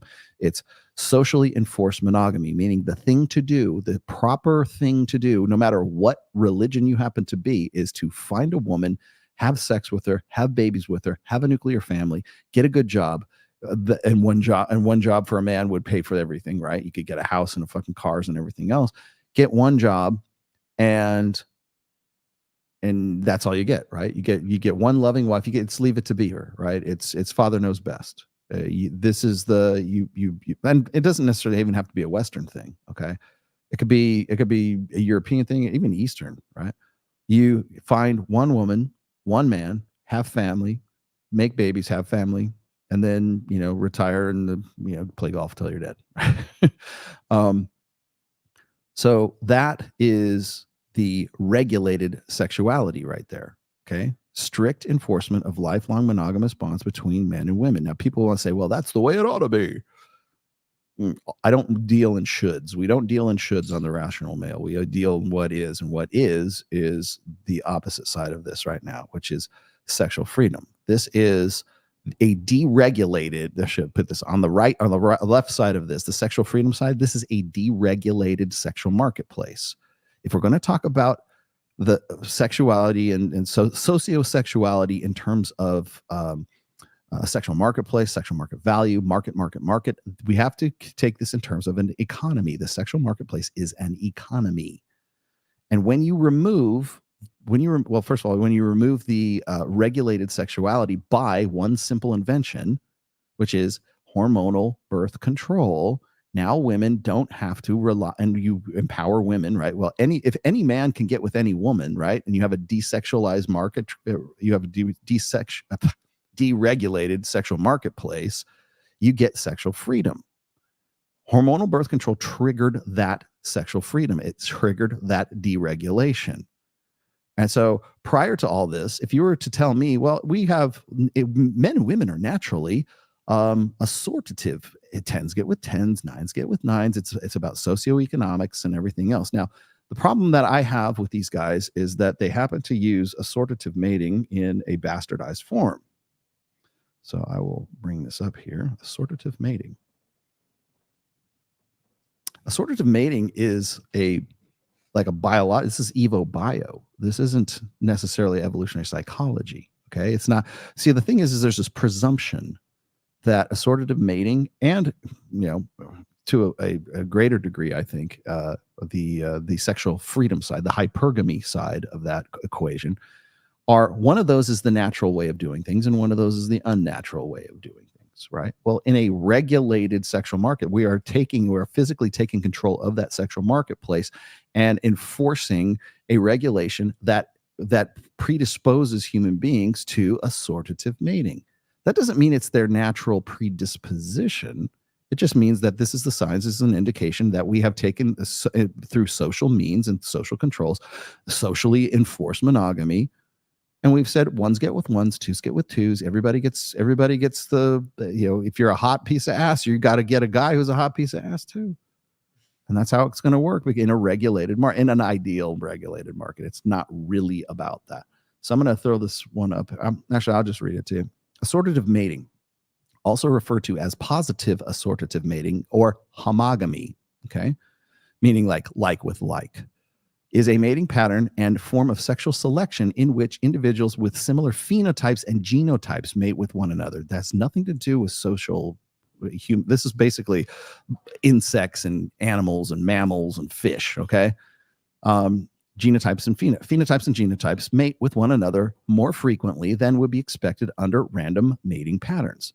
A majority of phenotypes that are subject to assortative mating are body size, visual signals, and sexually selected traits such as crest size, blah, blah, blah, for I guess for insects, right?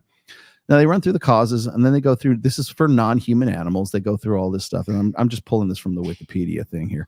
Now, In assortative mating for humans, it's also genetic assortative mating, but it's also social assortative mating. And we need to make a very distinct a distinction here between these two, because most of these guys, most of these suckers who are in their ivory towers and these fucking evolutionary psychology gatekeepers don't make this distinction for you. Okay. They're not saying they would rather you not pay any attention to the genetic assortative mating as opposed to the socially assortative mating. Okay. That the social factors are the only thing, which, by the way, is the primary basis of mate switching hypothesis, because everybody gets with everybody. If you make $100,000 a year, then your man has to make $100,000 a year too, which is bullshit, because women want at least 68% more than the money. Statistically speaking, women want a man who is making 68% more than she herself is making. So if she's making $100,000 a year, you have to make $168,000 a year to be, economically attractive. That's not my vernacular. That's their vernacular. Okay. Genetic assortative mating is well studied and documented. Okay. 1903, Pearson and colleagues reported strong correlations in height, span, arm. So basically, if you're a tall guy, you're probably going to have a tall bitch, right?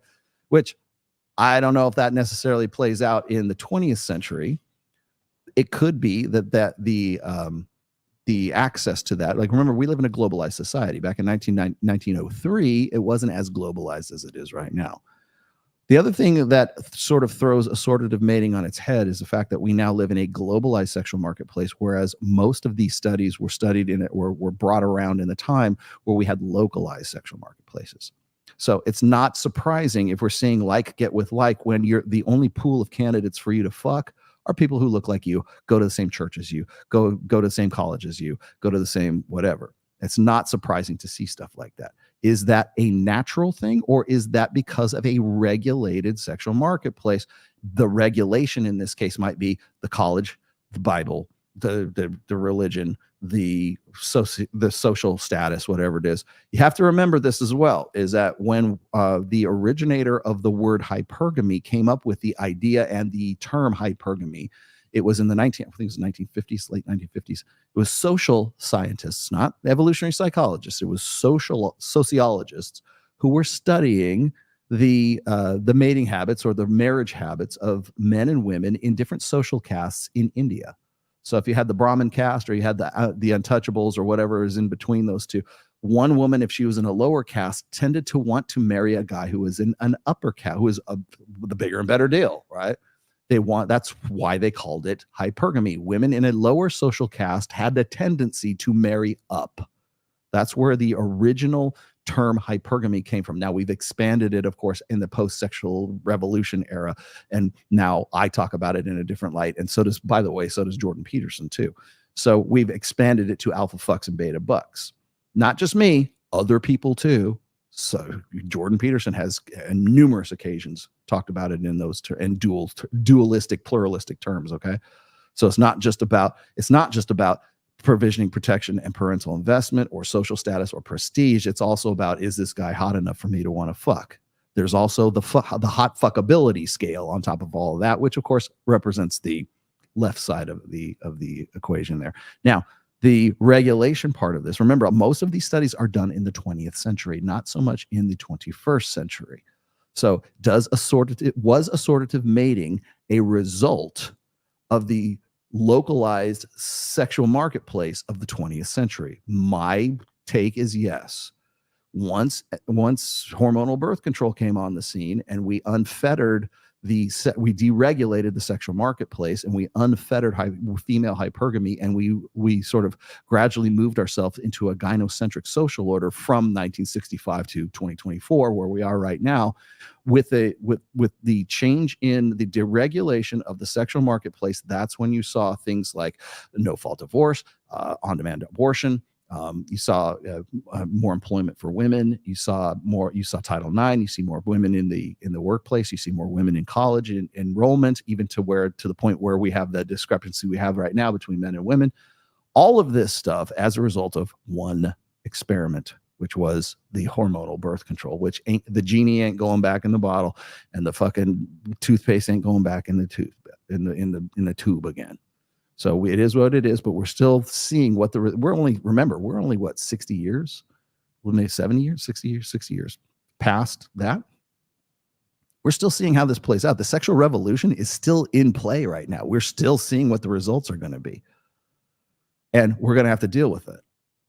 Again, if you have any questions about this or you want me to go into more detail, it's much simpler if you just go buy my 4th book, which is The Rational Male Religion, where I go into this in just excruciating detail over a course of a 400-page book. But I get into this in the very introduction, in the very beginning parts of that book. Everything I'm relating right now, I'm just sort of paraphrasing a lot of this from my memory from having written that book. So you can, if you get The Rational Male Religion, it's not just about religion, it's about social changes that actually affected religion and intersexual dynamics as a result of that. So if you think it's just about me shitting on Christianity or me shitting on atheism, you're wrong, but you're sort of missing out on some really good educational material if you're hesitant to buy it. And again, it's not even that expensive a book. So when we're looking at assortative mating, we're looking at socioeconomic status. We're looking at sociological side, based on race, right? Why is it that, white people want to get with white people and black people want to get with black people? Now, I don't have any problem with either one. I will dabble in the dark. If I could, I would dabble in the dark. I would be happy. That's why we call that.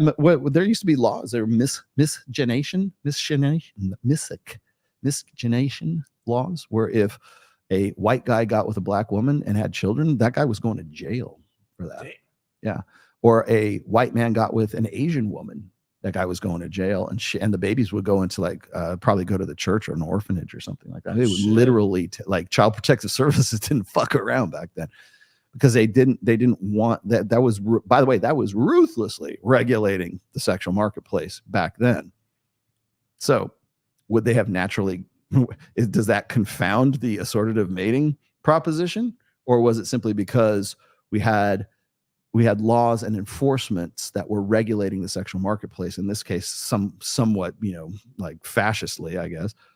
So remember, black men and white women could not marry, could not get together, right up until probably like the late 60s, early 70s, right? And even then it was kind of like, whoa, right?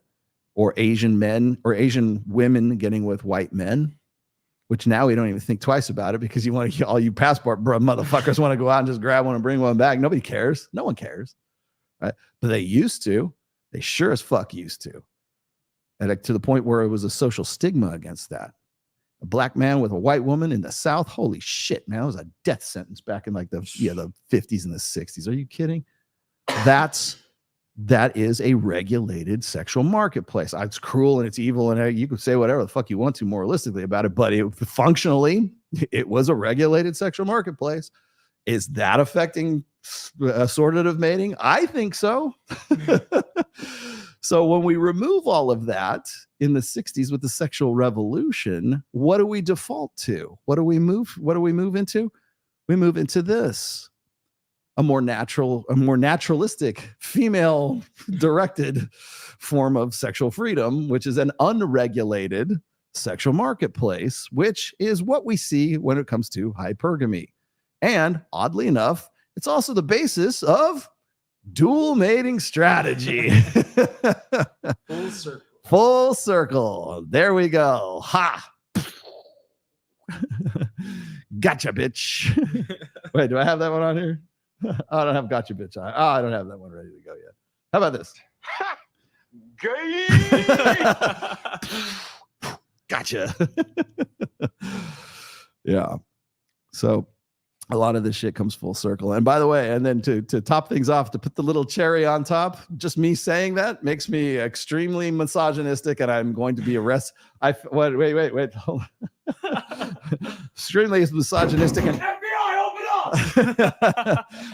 I think they've come to extradite me to the UK. I've never been to the UK. Why can't they just go get Pearl? She talks shit. She was a semi-British citizen for a while. They should be able to go grab her before you grab me. That's extreme misogyny. I think they should start with forget the Tates. Go grab Pearl. She's in California, last I saw. FBI, Dyco. Was it MP? What's the Secret Service for the Brits is like MP5 or something like that, or MP3 or something like that. You guys, you're missing out. She's over here. She's over in the next state over. Go get her. Extradite. No, extradite her, not me. Extradite her. Yeah, go get her instead of me. All right. Got another one here. Oh, Giuseppe, you've been very generous today. I feel like I owe you a beer or something. Physical plus social equally important. Toast to the Godfather. Thank you. Yeah, physicality, man. I practice a holistic approach, I think. Why does androcentric exist in India and China where they abort girls? They don't abort girls anymore, as a matter of fact. If anything, they're aborting boys now because they are suffering. Giuseppe, maybe you don't know this. They no longer have the one-child policy in China anymore. And the reason why, the primary reason for that is because of the one-child policy that they used to have there. They had like 40 million extra males. And now there's not enough females for them to go around to mate with so that they can get their fertility. I mean, they don't have to worry about fertility clearly in China, but they do have to worry about 40 million guys with their dicks hard and what they're going to do to get some pussy. That's what they have to worry about. So there was I'm going off the top of my head. I believe it was 40 million. Don't quote me on that, but 40 million extra boys as a result of the one-child policy in China, because of course what they do, they abort the girls, or they don't want to have children. If they can only have one kid, that they want a male, because there's this belief that if they have the male, then he's going to support the family. That was their insurance policy. That's their retirement plan, was to have a boy, right? Well, turns out that if you have 40 million extra boys, it kind of upsets the fucking apple cart. And so now there's not enough, and those guys turn into like, well, they're not Japanese, but they turn into like Chinese version of incels, right? And what are they going to do to get pussy? go and work for the government and comment farms. This is what they're going to do. Like, take out their angst on me, right? You know, they're not bots. They're actually Chinese, like comment farmers is what they are. Let's see. Michael, when? What? You want me to have Mike on? I'll have Mike on. Pearl was on whatever podcast? Was she? When? Oh, that's why you're asking. When was she on? Was she on? It might be tonight, actually, because he usually goes like right after I'm done, which I should get out of here. So I don't lose all my audience, which I probably will anyways. It's hikikomori. But that's Japanese. That's not Chinese. Sorry. I should be a little bit more precise in my words there. I also want to talk one last thing here, just before we go. Once again, the ivory tower of the gatekeepers has arrived. Apparently, was it Alex from Date Psych wants to show, I guess he's trying to make up for the fact that Macken Murphy went on Chris Williamson and then admitted to his explicit bias. He was doing some again, one of his straw polls, or one of his just sort of grab everything and go Twitter polls, and apparently has some sort of graphs no one understands or really cares to, and has no academic rigor for. But apparently, what is it? The alpha widows have been debunked. So forget it, Rollo. You're gone. Bye. See you later. And I don't think they even really started from they put it this way. Remember when I was reading to you guys what an experiment needs to contain? And at the top of the list is, does this experiment like look for what you think it's looking for? Well, it doesn't, because you don't know what alpha widows are in the first place. The idea is this, is like, you know, one of the reasons why I think a lot of people lose their shit when it comes to body count, especially men these days. I don't want a girl who's ran through.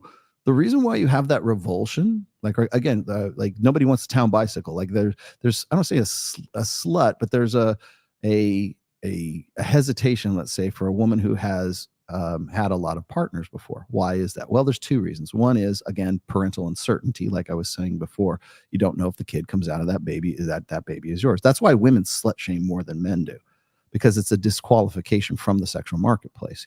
Only sluts wear stuff like that. You like her? That's the shaming of the men, right?